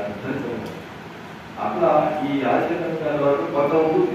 అవధానమైన కొంత ఏదో ఉంటుంది.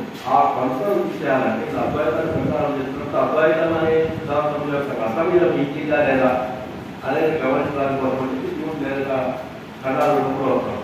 వచ్చినప్పుడు ఈ ఆశ్చర్యాల వరకు గంగా స్నానం చేసి శిశువుడు చాలా పవిత్రంగా శివనామం చేసుకుంటూ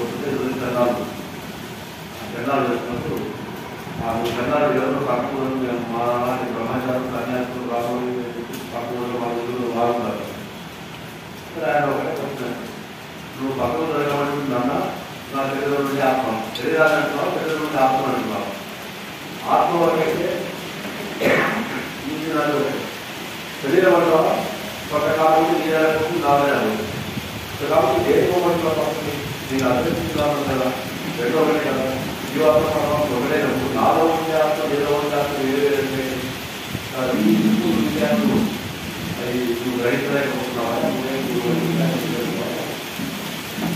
ఆయన చెప్తారా ఈ పద్ధతిలో వెళ్ళిపోతూ ఇంకా కొంచెం ప్రయత్నం చేస్తున్న తర్వాత నాలుగు పీఠాలు కూడా ఏర్పాటు చేసి అభివృద్ధి వచ్చి విద్య రెండు కాదు ఒకటే రెండు కాదు ఏకంగా ఇక్కడ ఉదాహరణ కష్టం ఒకటే ఉంటుంది, మరింత రకరకాలు చేస్తున్నాం. ఏం చేసినా ఉన్నది ఒకటి కదా. అట్లా ఉన్న పరిస్థితుల్లో ఏం చేస్తారంటే మొట్టమొదట త్వరకాశం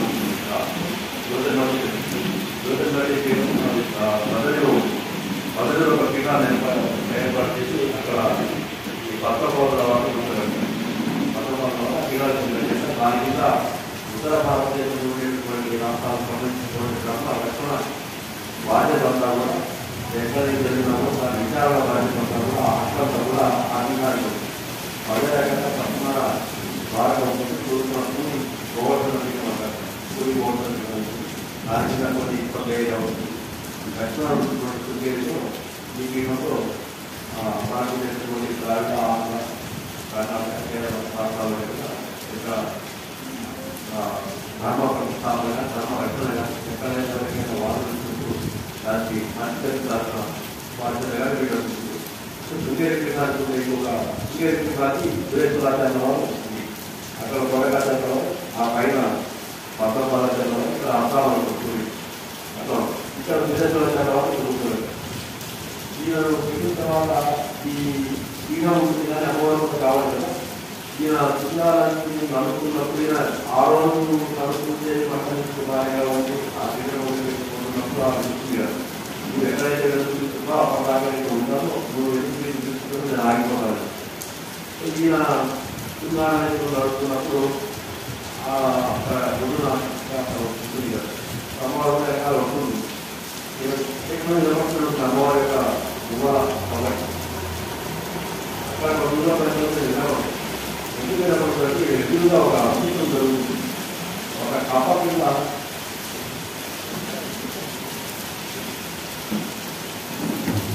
వాడబడుతుంది.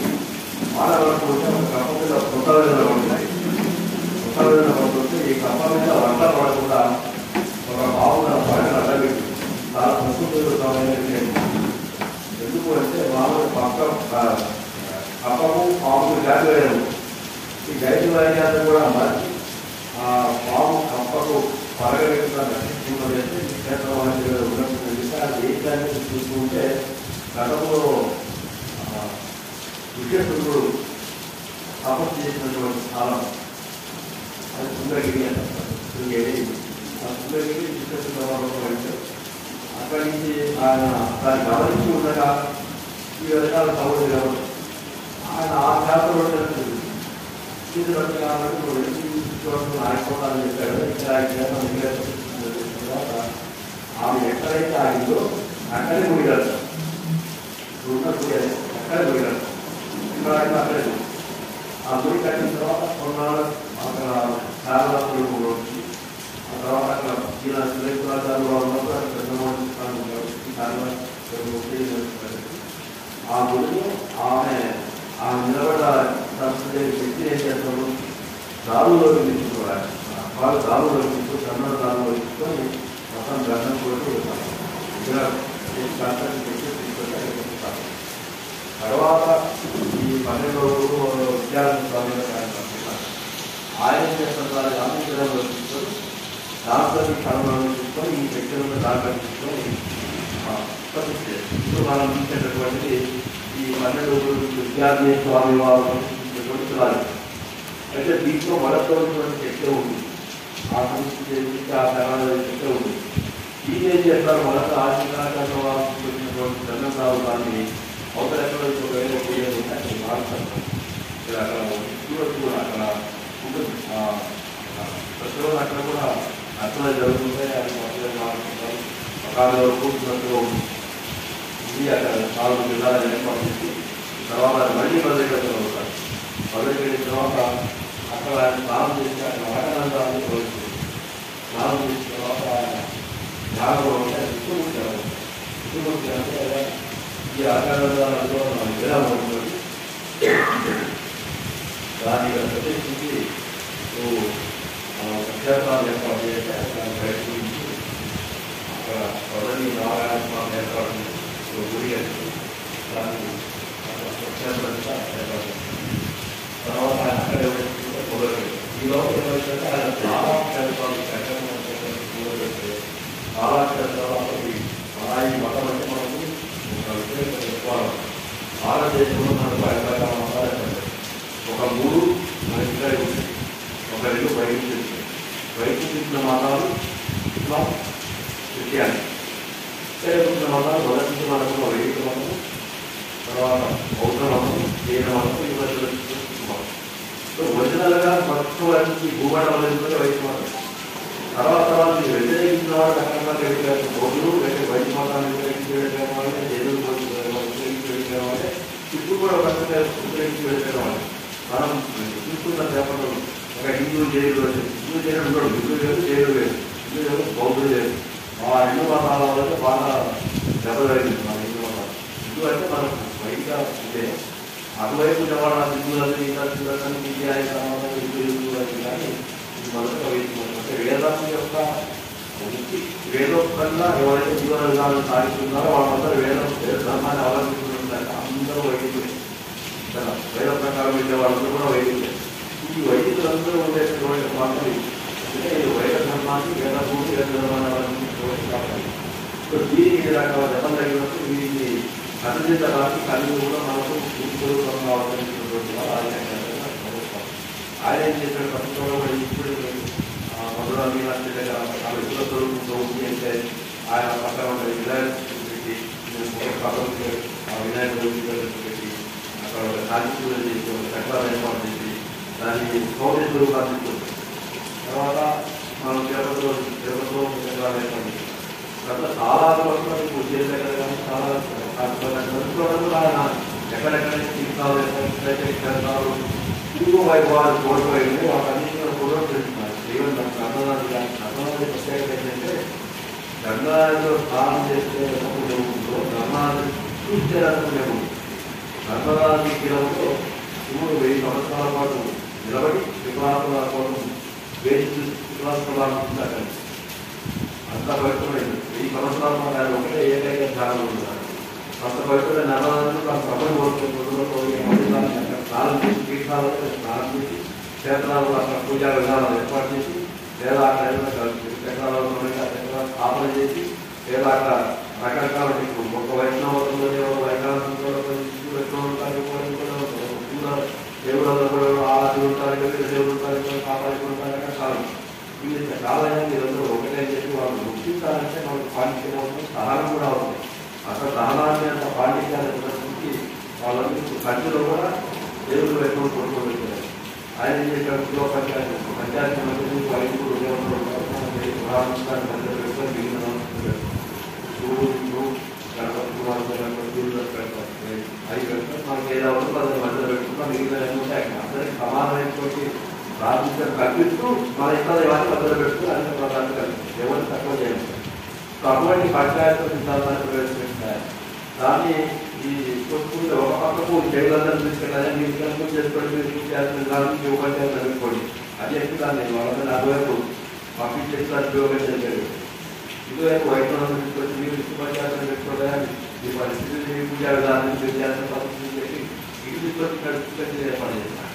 సో అట్లా ఈ సన్నత స్థాపన మనకు అంతకుముందు వైద్యం శైవ మతం ఈ 6 మతాలు కూడా మొత్తం వైదిక మతంలో చెప్తున్నారుగా అన్నీ కూడా వేదాలలో చెప్తున్నాయి. కాబట్టి ఎవరు ఏర్పాటు చేస్తున్నారు కళాశాల మధ్యకు ఎవరి వాళ్ళకి వాళ్ళకి ఏర్పాటు మీకంటే వాళ్ళంటారు వాళ్ళంటే వాడు కూడా ఎక్కడే ఉండదు ఎవరు ఇష్టమైన వాడు ప్రార్థించుకోండి అని చెప్పి ఆయన 6 మతాలను కూడా వేరే వేరుగా స్థాపించి 6 మతాలు మించిన మతం ఉంటుంది. 6 మతం వైదిక మతం కూడా కారణం కాళపక్షం ఉంది, గణేశుని పూజించేవాళ్ళు, తర్వాత కౌమార మతం ఉంది, వాళ్ళు పూజించేవాళ్ళు, అట్లాగే వైష్ణవం శైవం శాక్తేయం శ్రౌతేయం ఇటువంటి మతాలన్నింటి కూడా ఆయన ఏకీకృతం చేసి సిద్ధాంతం ఒకటే అని వాళ్ళందరినీ ముగించి వాళ్ళందరూ వాళ్ళ అంతర్గత కలహాలను కూడా రూపు మాకే అందరినీ తీసుకొచ్చి ఏకత సాధించినటువంటి వాడు ఆయన ఇది ఒక రెండో వ్యక్తి ఏంటంటే ఆయన మొట్టమొదటి ఏం చేశారంటే చాలా మానసికంగా ఆధ్యాత్మిక మార్గంలో చాలా ఉన్నతమైన స్థితి ఏది రాని ఒక బుద్ధిమాన్ని అవడం ఉంటారు. అక్కడి వరకు కూడా ఉపయోగపడినటువంటి సాహిత్యాన్ని మనకు ఈ భాష్యాలు భాష్యాలు అత్యున్నత స్థాయిలో ఉన్నటువంటి వాళ్ళు భాష్యాలు మౌన వాళ్ళు తగినంతా కూడా కావాలి. ఆ భాష్యాలు కాక మనం అనుకున్నట్టు బ్రహ్మసూత్రాలు ఉపనిషత్తులు దాని తర్వాత భగవద్గీత భాషలు రాస్తాం. ఈ భాష ఎక్కడ రాకపోతే ప్రజల మహాపురుషానికి నిబంధన భాష రాస్తాం. అట్లా ముందు ఈ ప్రసాద స్థాయిని కలిగిన తర్వాత ఆయన మళ్ళీ కొన్ని ఉపనిషత్తులు కొన్ని వేదాలు కొన్ని రత్నాలు లలిత స్థితికి విష్ణుదాసనామానికి అట్లా భాష రాస్తుంటారు. లలిత సహస్రనామాలు ఎందుకు రాయాలి? లలిత సహస్రనామానికి రాయాల్సిన భాష కౌశలహారి పేరుతో పక్కన పెట్టారు. ఇదే అంటే అది అట్లా అవసరమైంది. ఎందుకు అవసరమైందంటే మిగిలిన వాటికంటే కూడా లలిత సహస్రనామాలు ఉండేటటువంటి విశేషం ఏంటంటే అది పూర్తిగా మానసికము, తాంత్రికము, జ్ఞానికము అన్నీ ఉండదు. సాధన ఉంటుంది, ఉపాసన ఉంటుంది, భక్తి ఉంటుంది, జ్ఞానం ఉంటుంది. రకరకాల శాస్త్రాలు కూడా అంతర్గతంగా చెప్పబడి ఉంటాయి. ఈ చెప్పబడిన వాటిని మనం సపరేట్గా చెప్పుకుంటూ వెళ్ళాలంటే ఇంకొక స్థాయిలో పెడితే అది ఒకటి మంచి వాడు చెప్తారు మిగిలిన వాడు. అందుకని ఆయన కౌశలహారి పేరుతో ఆయన శ్రీశైలం సందర్శించినప్పుడు బ్రహ్మరామ స్వామి వారి సన్నిధానం చేసినటువంటి కౌశలహారి, మల్లికార్జున స్వామి వారి సన్నిధానం చేసినటువంటి శివాలయం ఈ రెండింటిలో జరిగింది. అక్కడే ఆనందాన్ని కూడా జరిగింది. అట్లా ఇంకా ఈ భాషలను రాసుకుంటే అత్యున్నతమైనటువంటి మేధోస్థితిలో ఉన్న వాళ్ళ కోసం రాసుకుంటారు. దాని తర్వాత ప్రకరణ గ్రంథాలు ఉంటాయి. ప్రకరణ గ్రంథాలను మనం ఉపదేశ గ్రంథాలు ఉంటాం. ఉపదేశ గ్రంథాలంటే ఒక విషయాన్ని వేదం తీసుకొని దాన్ని ఏ రకంగా చెప్పుకుంటుకోవచ్చు. భాష్యం కంటే తక్కువ స్థాయి ఉంటుంది. మేధోస్థితి కొంచెం ఒక నెల తక్కువ ఉన్న వాళ్ళకి ఉపదేశ సారంలాగా ఉంటుంది. ఉపదేశ గ్రంథాలు రాసుకుంటుంది. అవి కూడా మనకు కేరళలో కార్యక్రమంలో ఏం చేసినట్టు ఆయన కొన్ని 70 వరకు లఘు గ్రంథాలు ఒక 14 జరిగింది భాష. తర్వాత అదే సెక్టర్లో ఉపదేశ గ్రంథాలు, దాని తర్వాత ఈ లఘు గ్రంథాలు దాదాపు 70 దాకా ఉన్నాయి. అసలు స్తోత్రాలు స్తోత్రాలు ఎందుకు రాస్తారంటే ఆయన కేవలం భక్తి ఉంది. ఏ రకమైనటువంటి పరిజ్ఞానం కలిగిన వాళ్ళు ఉంటారు. భక్తి దగ్గర సృష్టించాల్సిన అవసరం లేదు. జ్ఞాన స్థాయిలో తేడా ఉంది కాబట్టి అదే ఇప్పుడు నీకు సంబంధించినంత వరకు నీకు స్తోత్రం చదువుకో కదా. మనం ఏమి రాదు వాడికి బీజాక్షరాలతో అవసరం లేదంటే వాడికి అర్హత లేదంటే బీజాక్షరాలు బీజాక్షరాలు మనకి అవకాశం వాడికి కల్పిస్తున్నాడు. ఆయన నాగేంద్ర నాయకులు వచ్చింది కదా. మందార శివాయ మౌడి నమశివాయ నీకు నమశివాయ లక్షణాలు కలిగేటటువంటి పంచాక్షరం కలిగేటటువంటి అర్హత నీకు లేకపోయినట్లయితే రకరకాల కారణాల వల్ల నువ్వు దాన్ని కలిగే విధానాన్ని దానికి ఏర్పాటు చేశాడు. అట్లా ఇప్పుడు స్తోత్రాలను ఆటంగా ఏర్పాటు చేశాడు. ప్రతి దేవతలు ఆయన వదిలిపెట్టిన దేవత లేదు. మహాలక్ష్మి దగ్గర నుంచి, మహాలక్ష్మి దగ్గర నుంచి, అమ్మవారి దగ్గర నుంచి ప్రతి దాని మీద శివుడి దగ్గర నుంచి ఆయన శివ చేసే వేదం లేకుండా కావాలని మనకి విష్ణు అంటే వినయానికి పరాకాష్టాన్ని స్టార్టింగ్లోనే అభినయవర్గంగా విష్ణు సమయం వలన సమయ విజయం పొందుతున్నాం. నాలో అభినయాన్ని పోగొట్టమని అది మామూలు ఏమిటంటే ఒకసారి వచ్చిన తర్వాత వాటి రకరకాల కారణాల వల్ల వినయం పోతుంది. మనం ఫస్ట్ కోరుకోవాల్సిన దేవుడు నాలో ఉండేటటువంటి అభినయాన్ని పోగొట్టి వినయం లాగా ఏర్పడుతుంది. వినయం అనేది వచ్చిన తర్వాత మిగిలిన ఇంకొక కొత్త జ్ఞానం ఉంటుంది, ఇంకా రకరకాల వ్యక్తులు వస్తాయి.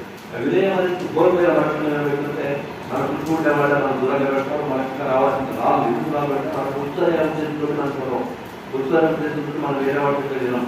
వృత్తుల నిర్దేశంతో విద్యారన్నాం కదా. ఈ అభినయం అనేటటువంటి పోతే వినయం అనేటువంటి మనకు వస్తే మనం చదువుతాం, మనం వింటాం, మనం వేరే చేస్తాం, నలుగురు మనకు వేరు చేసే పరిస్థితులు ఉంటాం. కాబట్టి అన్నిటికంటే ప్రయత్నం అనేటువంటి వినయం. కానీ నా రోజు అభినయాన్ని పోగొట్టవయ్యా ఇంద్రియ సంఘం ఏదైతే ఉందో ఇంద్రియాలతో సంఘం ఏదైతే ఉందో దాన్ని కూడా పోగొట్టవని అభినయం మన విజయాలు వస్తున్నాం. ఈ విజయాలు ముందుకున్నాయా ఎడారి చెరువు ఖర్చులు ఏముందో ఆ ఖర్చులు తెలుసు కానీ మామూలుగా తిరగడం లేదు, అది వట్టపక్కడం లేదు. నాకు వట్టపడి చేయాలి 6 శ్లోకాలు ఉంటాయి. చివరిలో ఏమవుతుంది ఆ కట్టని మధ్య తొలగి సదా ఉంటుంది. అంటే ఈ కట్టలు అయితే 6 శ్లోకాలే ఉంటాయి. 6 శ్లోకాలు కూడా ఈ సంస్కృతంలో ఎక్కడే కానీ నోరు అనే దానికి పదం ఉంది, అట్లాగే తెలుగులో ముఖం అనే దానికి పదం ఉంది. మనం ఆ ముఖాన్ని మనం ముఖం అంటున్నాం అంటున్నాం తప్పితే ముఖం అనే తెలుగు పదం లేదు. అట్లాగే సంస్కృతం నోరు అనే దానికి సంస్కృతం పదం లేదు. అన్నిటికీ వాడు ఆనందము, హాస్యము, వదనము ఇవే వాడుకుంటారు. తర్వాత రమణేశ్వర ముఖమాసి అంటే నోట్లో నుంచి బయటకు వచ్చారు. ముఖం అంటే సమానంగా ఉంటాయి అట్లా నోట్లో నుంచి. తర్వాత ఇక్కడ ఏమైందంటే 6 షట్పది అయితే 6 పాదాలు లేదా 6 పదాలు, అష్టపది చేదు ఇంకా 6 శ్లోకాలు. ఈ 6 శ్లోకాలు కూడా ఎల్లప్పుడూ నా నోట్లోనే ఆడుతుందిలాగా కదా, సదా నా నోట్లోనే ఉంటుందిలాగా అది ఒక అర్థమైతే, ఈ షట్పది అనేటటువంటి స్తోత్రాన్ని ఆవహించినటువంటి నారాయణ శక్తి అనేటటువంటి 6 కాళ్ళ తుగెద 6 పాదాల తుగెద ఎల్లప్పుడూ నా వదన సర్వజం నా ముఖం అనే పద్మం మీదనే నాలో ఉండే రథాన్ని మొత్తం దూరంగా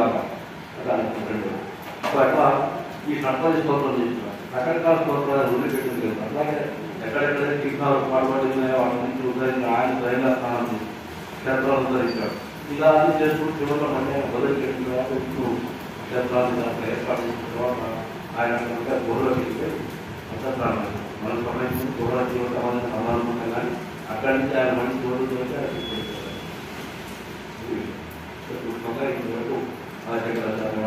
మనం విఫలంగా చెప్పుకోవాలంటే ఆ శంకరాచార్య సాహిత్యాలు చెప్పాలంటే ఆయన జీవితం చెప్పాలంటే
కాబట్టి ఈ శంకరాచార్యుల వారు పుట్టిన కాలంలో వెలిగింది ఎక్కడో దేశం ప్రపంచం అంతా కూడా తిరిగి ఆయన అనుకున్నటువంటి సాధించి తీరినటువంటి ఒక మహోన్నతమైనటువంటి వ్యక్తి. అటువంటి వారిని ఈ రోజున మనం జయంతి చేసుకున్నాం. శంకరాచార్య బాబు గారిని ఉదయం అభిషేకం వచ్చిన ఆయన గురించి 4 మాటలు చెప్పుకుంటే మనం ఇంట్లో చాలామంది తెలియబెట్టిన విషయాలు నిక్షేపమైపోయి ఉన్నాయి. వాటిని ముందుకు తీసుకురావాలనే ఉద్దేశంతో ప్రయత్నం చేశారు. సరే అందరూ కూడా అది చక్కగా కార్యక్రమంలో పాల్గొంటున్నారు. కూడా మా హృదయపూర్వక ధన్యవాదాలు చేసుకుంటూ వాటి సన్మానం కార్యక్రమం ఎవరైతే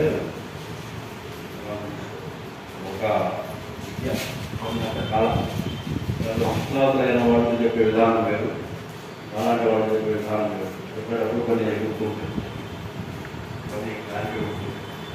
ఇలా ఏమైందంటే మనం గమనించాల్సిన విషయం ఏంటంటే ఆదిశంకరాచార్య వారు నిలబెట్టిన విధానం, నిలబెట్టిన ఉపనిషత్తు, నిలబెట్టి ఆశ్రపం రాయాలి.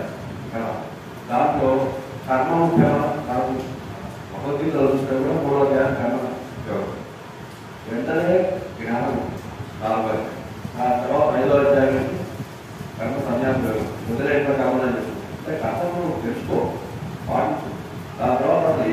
జ్ఞానాన్ని ఎదురు చేస్తున్నాం తెలుసుకున్న తర్వాత ఆ జ్ఞానం మీకు వచ్చిన తర్వాత కర్మలు దేవుడు కదా.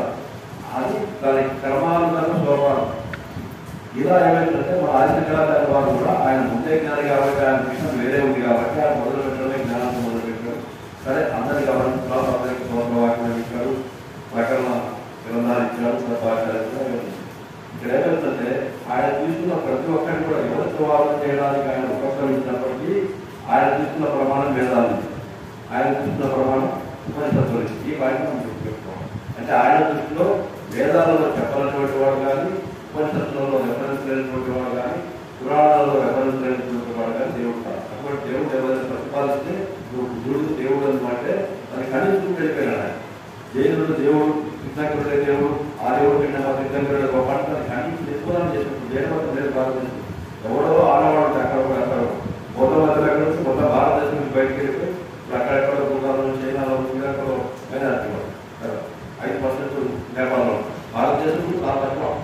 పూర్తి వెతుక్కుంటే కదా అట్లా ఆ మతాన్ని ఎందుకు ఆయన తిరస్కరించాల్సి వచ్చింది అంటే వేదంలో చెప్పబడని దైవ స్వరూపులు వాడు. అంటే మనకి ఏదైనా ఒక దైవం అనేటువంటి వాడిని మనం దైవంగా గుర్తించాలి అంటే అతని రెఫరెన్స్ మనకు వేదంలో ఉండాలి, లేదా ఉపనిషత్తులో ఉండాలి, లేదా పురాణాలలో ఉండాలి. ఈ 3 చోట్ల చెప్పబడినటువంటి వాడు దేవుడు కాదు. ఒక ఫ్లైట్ గుర్తించి మనకి ముట్టి గుర్తు ఏంటంటే చెప్పబడినటువంటి పదాల వాడు దేవుడు, ప్రభాకరావు దేవుడు. ప్రభాకరావు ఎక్కడ ఉంటే ఏదైనా వేదంలో పురాణం ఉంటే లేదు కాబట్టి దేవుడు కాదు కదా. పలానా వాడు గురువు. గురువు అంటే మన గురువు పరంపర ఉందా, ఈ గురువు ఎవరు, ఆయన గురువు, ఆయన గురువు ఎవరు, అట్లా గురువు పరంపర ఎక్కడ దాకా వెళ్ళాలి. నీకు ఈ మిగిలిన వాటికి చాలా మంది వాళ్ళు రాజ్యం చేశారు. మనకి మహారాజులు ఉన్నారు, కట్టెక్రవర్తులు ఉన్నారు, వీళ్ళందరూ ఉన్నారు. పేరు తెలుసు చాలా బాగా రాజ్యం చేస్తే రామచంద్రుడు లాంటి వాడు కట్టెక్రవర్తులు లేడు రామరాజ్యం అంటే. కానీ కట్టెక్రవర్తులు ఎవరు, సగరుడు, హరిశ్చంద్రుడు, నలుడు, పూర్వడు ఎవరు ఉంటారు కదా. శ్రీరామచంద్రుడు క్రీడ అక్కడ అంటే వాళ్ళ పారామీటర్స్ ఆయన రాలేదు. సింపుల్ అది. ఆయన ముందు షోడశ మహారాజులో ఉన్నాడు, అది వేరే కదా. ఇట్లా మనకు ఒక బెంచ్ మార్క్ పెట్టినప్పుడు ఆ బెంచ్ మార్క్ తాకే పర్సనాలు తెలిసి దాని దాంట్లో వస్తుంది. కానీ వీళ్ళందరూ రాజ్యం చేశారంటే ఓహో చేశారు, బాగా చేశారు, ఓహో బాగా చేశారు, ప్రజలు బాగా ఓహో తప్పితే ఆనవాళ్ళు లేవు కదా. కానీ ఆదిశంకరాచార్యుల వారు సృష్టించిన వాక్యం ఇది వస్తుంటే ఇప్పుడు ఈ ముఖం సర్వృష్టించడంలో కూడా ఆదిశంకరాచార్యులు రెండో కదా. మీరు ఎక్కడికి పోయినా ఉంటాయి. అంటే ఇప్పుడు ఆయన ఎప్పుడో 2500 సంవత్సరాల పుష్టి బతికి 32 సంవత్సరాలు అయితే అంటే అది కూడా దాంట్లో వేసుకుంటే 2500 సంవత్సరాల కిందటి వ్యక్తి రాసినటువంటి ఈ రోజు కూడా మనం ఇంకా పుస్తకాలను కొన్ని చదువుతున్నామంటే ఎందుకున్నాయి. ఒక స్థాపన చేసిన, ఒక జ్ఞాన స్థాపన చేసిన, ఒక పీఠం స్థాపన చేసిన దానికి ఒక రుజువు ఉంది. దానికి పురాణాలలో రెఫరెన్స్ ఉంది, కొంచెం రెఫరెన్స్ ఉంది, వేదాలు రెఫరెన్స్ ఉంది కాబట్టి నిలబడ్డాయి. అవి లేని చోట రకరకాల జనాలు దేవుడు చెప్పేవాడు వాడే దేవుడు చెప్పే ప్రదేశం వాడు కొంతమంది ఉంటారు, వాడి కథ భాష వాడు ఉంటారు, చరిత్ర భాష వాడు ఉంటారు. ఇవన్నీ మనం పక్కకు పెట్టి నాకు తెలిసి మీకు జరిగిందని కాదు. ఒకటి మనం విన్న తర్వాత ఈరోజు నేను బాగా నాకు దండేశ్వర పుస్తకం పెట్టాలి విన్నాను తెలియదని కాదు. తెలిసిన వాళ్ళు కొత్త గొప్ప తెలిసిన వాళ్ళు ఒకటి పుస్తకం పెట్టుకుంటారు. భారతం అంతా తెలుసు కానీ ఎవరైనా భారత ప్రవేశం చేస్తుంటే అందరూ పెట్టి వింటాను. వినేవాడి కాదని కాదు కదా, వినడంలో ఉంటే మజా లేదు. అంతే తప్పితే చెప్పేవాడు మహాపండితుడు కాదు, వినేవాడు మహామూర్ఖుడు అని కాదు.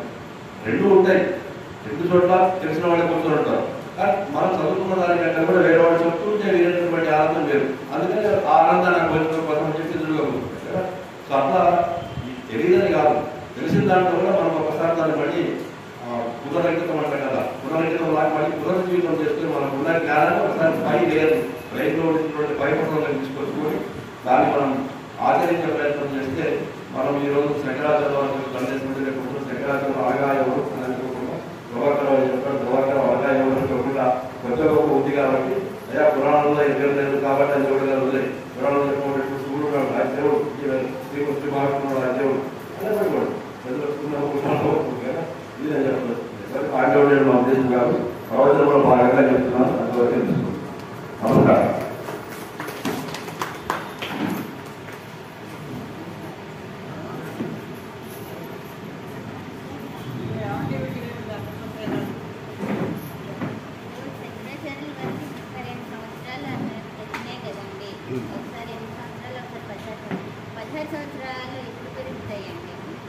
ఆయనకు 8 సంవత్సరాలు ఆయన పుట్టుకత వచ్చిన తర్వాత వాళ్ళ ఇంటికి దధీచి గౌతముడు వచ్చినప్పుడు వాళ్ళు ఇంకొక 8 ఏళ్ళు పెంచారు. పెంచిన తర్వాత ఈయన కుమారులను పట్టుకోండి నువ్వు ఆర్గ్యుమెంట్ చేయవా ఎన్ని వాళ్ళని చేసేటప్పుడు ఈయన నా పదహారేళ్ల వయసు అయిపోయింది కదా నేను ఇంకా శరీర త్యాగం చేస్తానని వేదవ్యాసం చెప్పింది చెప్తుంటే కొన్ని ఏమవుతుంది ఆయన ఈ ఉపన్యాసకాలలో ఆశ్చర్యకపోతే కొన్ని ఎగిపోతుంది అట్లా ఆయన నా పర్పస్ అయిపోయింది నేను భాషలు భాషలు ఇవన్నీ అయినాయి కదా నేను నేను శరీర త్యాగం చేస్తానని శంకరాచార్య వేదవ్యాసంటే కాదైనా రాష్ట్రం అందరూ కరెక్ట్ కానీ దేశమంతా కూడా చాలా దురాచారాలు జరుగుతున్నది ఆచారాలు దురాచారాలు అంటే వాళ్ళు వేద విరుద్ధమైనటువంటి పద్ధతుల్లో జీవిస్తున్నారు ఈ శాస్త్ర విరుద్ధమైన పద్ధతులు అవలంబిస్తున్నారు కాబట్టి వాళ్ళందరూ సమాజంలో పెట్టాల్సిన అవసరం ఉంది మొట్టమొదటి ఈ పక్కన వైష్ణవి పట్టణంలో ప్రయాగ దగ్గర కుమారుల బిడ్డలు ఉన్నాడు ఆయన ఓడిస్తే ఆ వార్త వెళ్ళిపోయి శివపదం చెప్పి వీళ్ళని ఫలాన్ని ఓడిస్తారు కాబట్టి దగ్గర ఉందని చెప్పి అందుకని మీకు ఒక 10 సంవత్సరాల వయసు పెంచుతున్నాను కాబట్టి 35 సంవత్సరాలు అనుకుంటామని చెప్పి వేదరాజు తర్వాత ఈ నాయకాన్ని 10 సంవత్సరాలు పెంచారు మొదటి తర్వాత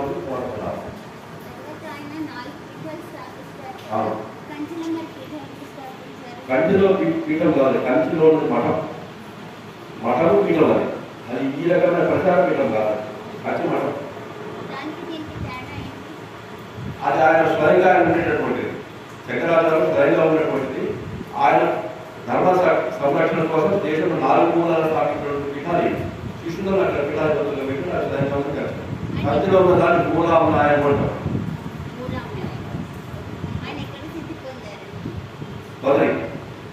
బదిలీ దగ్గర అది గుహలో వెళ్తే అక్కడ అన్నదానమయ్యాడు మనం అనుకుంటాం కానీ ఆయన అక్కడి నుంచి శివ పార్షదులు ఉంటారు కదా పార్షదులు అంటే పరిషత్తులో ఉండేవాడు శివుడి కొలువుకోవడంలో ఉండేటటువంటి వాడు ఉంటారు కదా తమలగాడు తీసుకెళ్ళిపోతారు అక్కడ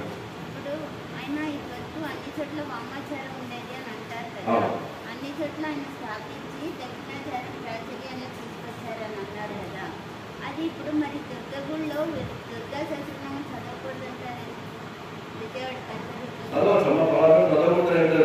ఎక్కడైనా మంచి పాయింట్ రేవంటే మనకు వామాచారం దక్షిణాచారం అని 2 ఉంటాయి ఈ దక్షిణాచారం మనం సమాచారంగా ఉండదు రేవంతి అంటే మనం మామూలుగా మధ్యాహ్నానికి రేవంతి అంటే వామాచారం అనే చోట పదువులు ఉంటాయి రెండోది వాళ్ళు చేసే ప్రతిక్రియ కూడా వామాస్తంతో చేస్తుంటాం ఎడమ చెప్తాం ఈ సమయాచారంగా దక్షిణాచారం వాడు కానీ మొత్తానికి పూర్తిగా పడుతుంది మాట ఎడమ యాభవిస్తాం మనం చేసే పూర్తితో చేసుకుంటాం మనకు లలితాదేవి యొక్క లలితమైన స్వరూపాన్ని ఆరాధిస్తాం మనం లలితాదేవి శుక్రవారం కోమలం కాబట్టి లలితాదేవి యొక్క కోమల స్వరూపాన్ని లలిత స్వరూపాన్ని మనం ఆరాధిస్తుంటే ఈ వామాచారం ఏం చేస్తారు వాళ్ళు ఆ యొక్క కాళికా స్వరూపాన్ని పగడామ స్వరూపాన్ని చిన్న వస్త్రాలుగా ఆ దశ మహావిద్యాల వాళ్ళు అది దక్షిణ వామాచారం వాళ్ళు చాలా ఏమంటారు దానికి ఒళ్ళు గగులు పెట్టినట్టు పూజలు వాళ్ళు శవాల మీద పూజ చేయడం తర్వాత అర్ధరాత్రి మంత్రాలు చదువుకుంటున్నాం వాళ్ళకు మనకు తేడా ఏంటంటే మనకు 20 వస్తుందో పట్టుడిపోతే మనమే గవర్నర్ చదివినప్పుడు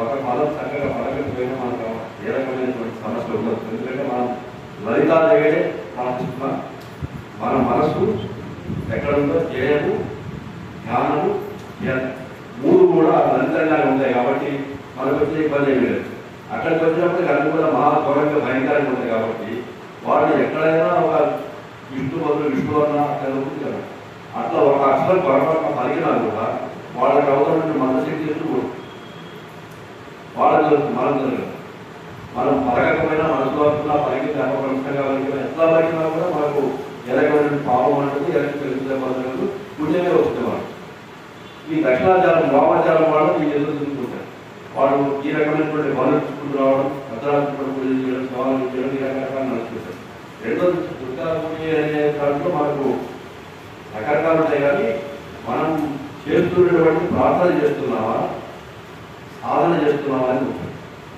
సూచిస్తున్నావా ఎవరైనా సూచించవచ్చు ఇంకా ఎక్కవాడు ఉంటారు మీరు అట్లా మనం చదవద్దు రీసెర్చ్ చదవద్దు ఇంకోటి చదవద్దు అన్ని చదవడానికి ఉన్నాయి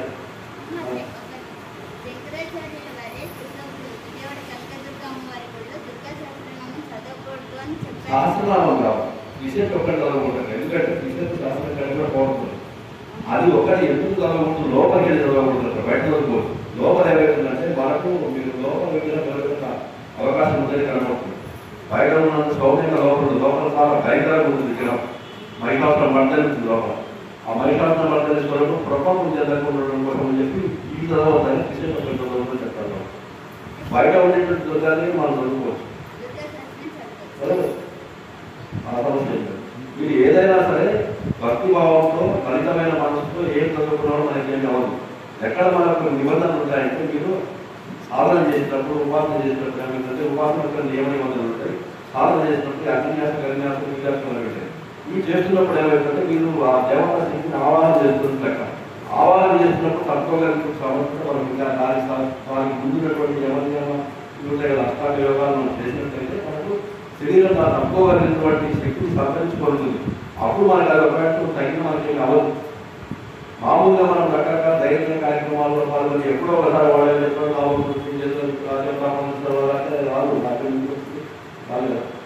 ఇవి ఎరకు తిరుగుతాయి. మనం ఈ వెనక్కు తిరగకుండా ఉండాలంటే మనం పుణ్యం సంపాదించడం కోసం ఇవి చేస్తుంటాం తప్పితే, లేదా మీరు ఎక్కడైనా ఒక హోమం చేయదలుచుకున్నా ఇంకోటి అభిషేకం చేయదలుచుకున్నా కూడా ఒక బ్రాహ్మణ పక్కన పెట్టుకుని సిద్ధాంతిగా చేసుకుంటూ పోతుంటే అది వేరు.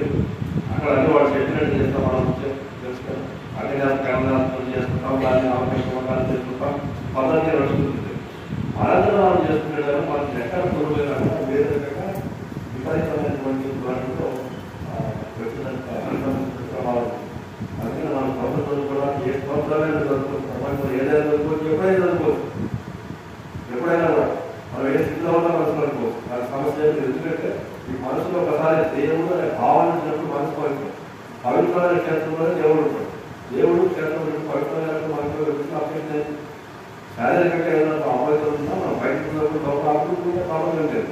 మనం బయటకు చదవాలంటే మాత్రం మనం శుభ్రమైన పట్టుకొని రెండు ముఖ్యాలు కానీ మీరు ఏదో నేర్చుకుంటున్నప్పుడు అవసరం లేదు. నేర్చుకోదలుచుకున్నాను మన టైంలో చదువుతున్నాను సోపాలు నేర్చుకుంటున్నాం. నేర్చుకుంటున్నప్పుడు ఇక అభ్యర్థులు స్థాయి కాబట్టి ఏ రకమైన ఫలితాలు ఉండవు. మనకు రోడ్డుకు వచ్చిన తర్వాత మనం దాన్ని చేస్తున్నాం అనుకుంటాం. ఢిల్లీ పడుతుంది బాగా చేస్తున్నాం అనుకుంటూ మనం శుభ్రమైన వస్తారని చెప్పి మనసు ఒక ప్లేస్ అది సాధన చేయాలనుకున్నప్పుడు మనం అన్ని రకాలను చేస్తాం కాబట్టి దాన్ని ఒక ప్రత్యేక పద్ధతి ఇంకోటి ఉపాసన వేరే చేయకూడదు. ఈ సాధన కానీ ఉపాసన కానీ గురువు కలహాన్ని నేర్చుకుంటే బాగా ఉంటాయి. మామూలు గుర్తుకోవడం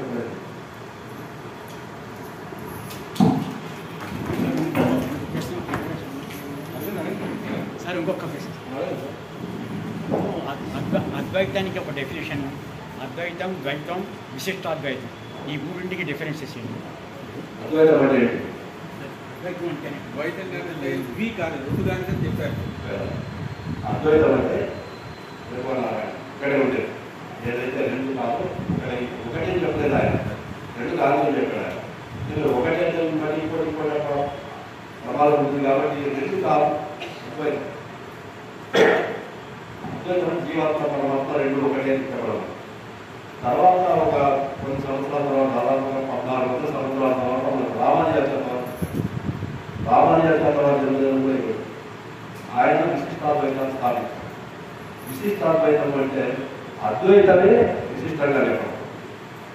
ఎట్లా చెప్పాడంటే ఆయన జీవాత్మ పరమాత్మ వేరు ఒకటే మీరు అంటున్నారు, నేను కూడా ఒప్పుకుంటున్నాను. అక్కడ ఏమిటంటే రామానుజాచార్యుల వారు చదువుకున్నది కానీ వారి గురువు గారు చదువుకున్నది కానీ ఈయనకు బాగా ప్రపంచం మీద ఐదవ చంద్రుడు ఈయన పాటిస్తుంది కూడా అద్వైతమే.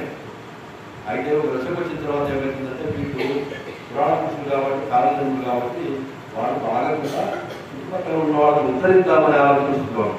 ఆ ఉద్ధరిద్దామని ఆలోచన రామానుజాచార్యులు వచ్చినప్పుడు ఈ అద్వైత సిద్ధాంతం గురువులు మనకు జనాలకి ఇది చిన్న సాధీకరణ ఏర్పాటు చేద్దాము.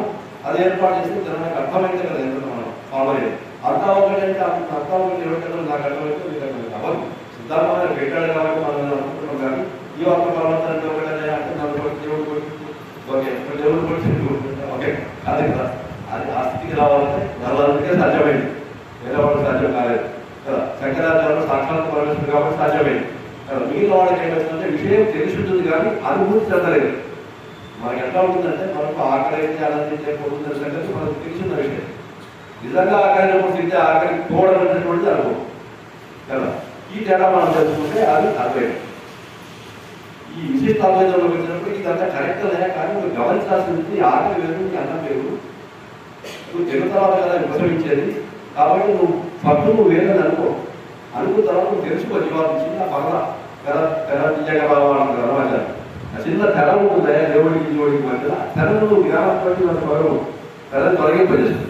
ఆ తెరను తొలగింపజేస్తుంటే ఆయన నువ్వు ఒకటి రెండు ఒకటి కాదని ఆయనది కూడా అదే.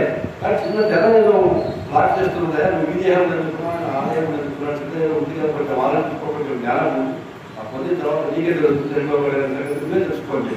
అది రామాయణ విశిష్టాలు. మూడవది ద్వైతం.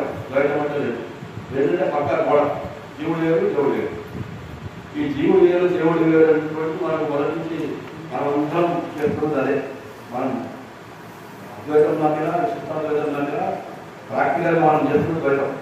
ఎందుకు ద్వైతం అంటే ఓ దేవా నన్ను కాపాడు అంటే దేవుడు వేరు నేను వేరు నువ్వు నన్ను కాపాడు రెండు వేరు వేరే కదా. అద్వాచార్యుల వారు ప్రతిపాదించింది ద్వైతం.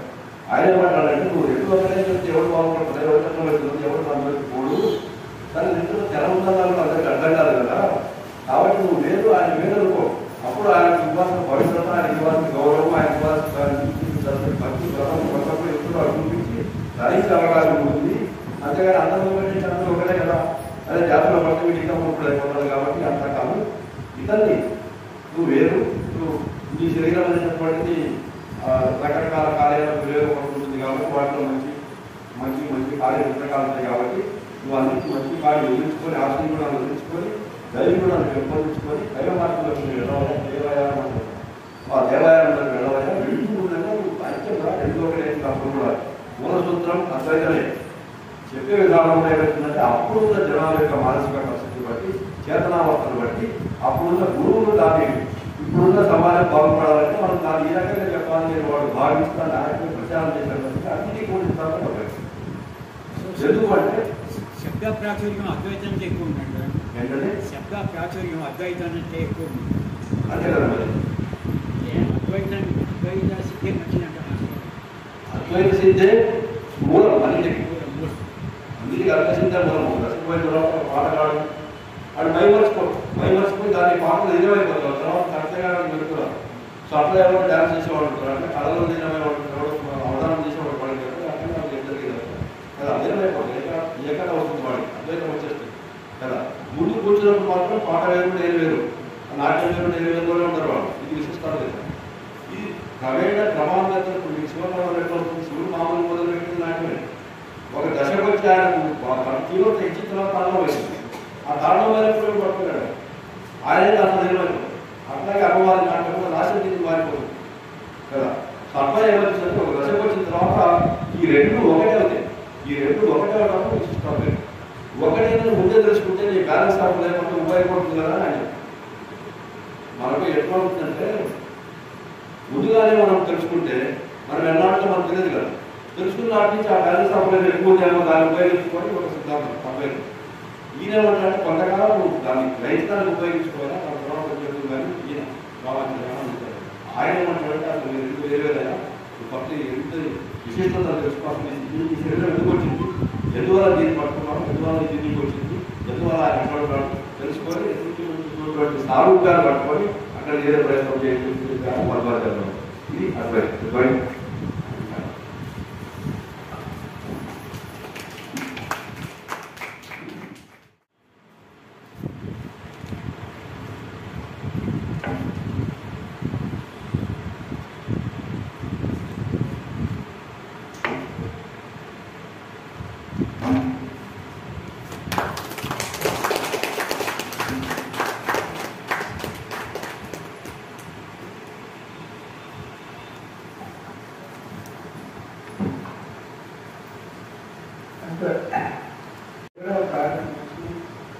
ఈ ఆలయ ప్రాంగణంలో గత 2 సంవత్సరాలుగా హనుమాన్ చాలీసా పారాయణ చేస్తున్నాం ఆనందంగా వస్తాం.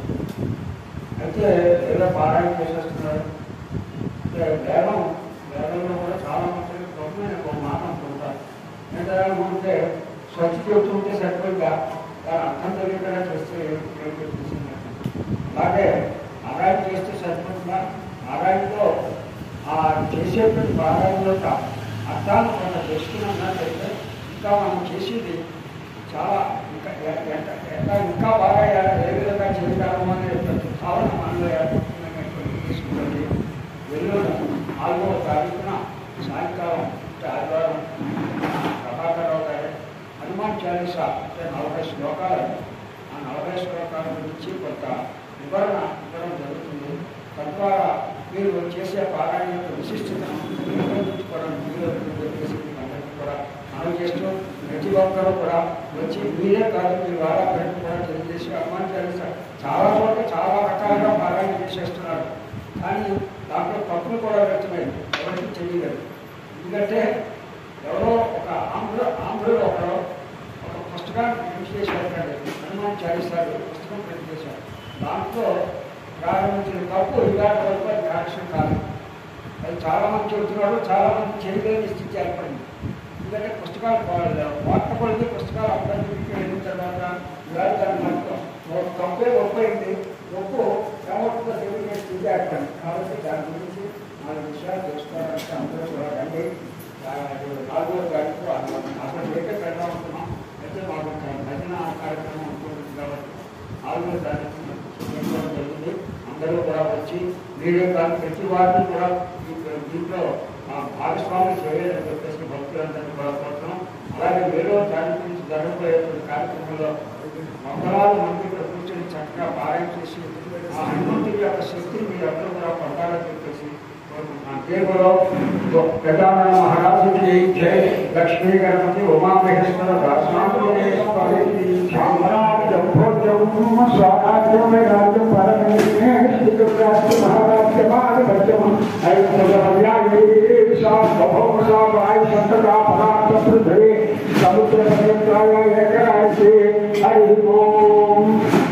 గజానన మహారాజుకి జై. శంకర భగవత్పాదులకు జై. అందరూ కూడా తీర్థ ప్రసాదాలు తీసుకున్నారు.